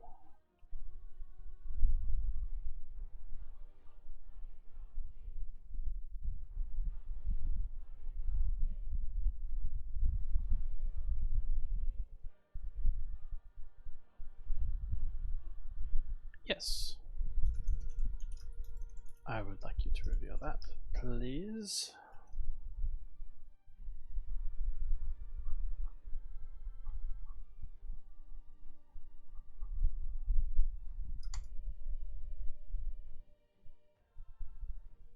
And then 52,104, yeah. Same problem.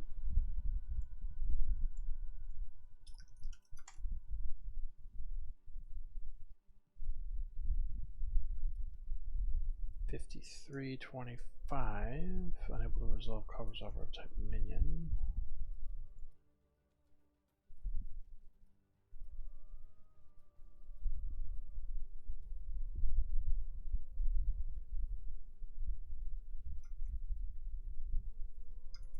Draft a Dwarven. No, Elven. Ah, right, yes. Choose minion, not just minion. You have to indicate how to break the tie. Okay, let's see if that fixes everything, or if there's still a couple left. I gotta keep scrolling, but... Okay, a couple more flashes of errors. 53.20. Oh, same exact problem because I copy pasted between the two.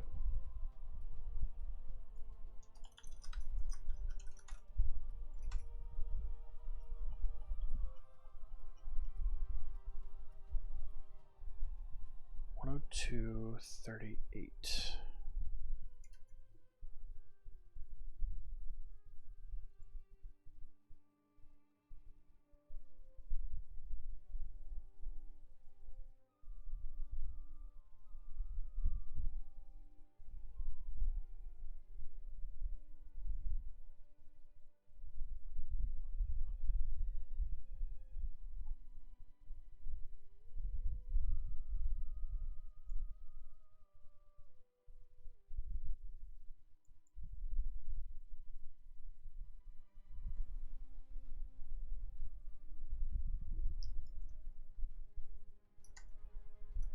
Oh, right. So this was a fix that I did earlier, and I apparently did not finish it all the way.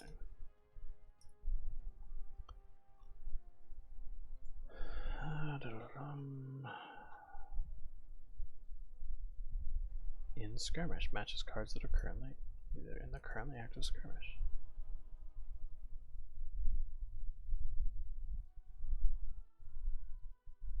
Oh, right. Those are two different things. Something that is in a skirmish and something that is me, and those must be the same thing, right?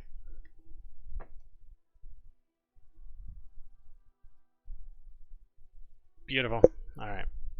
Those are all ready to send out.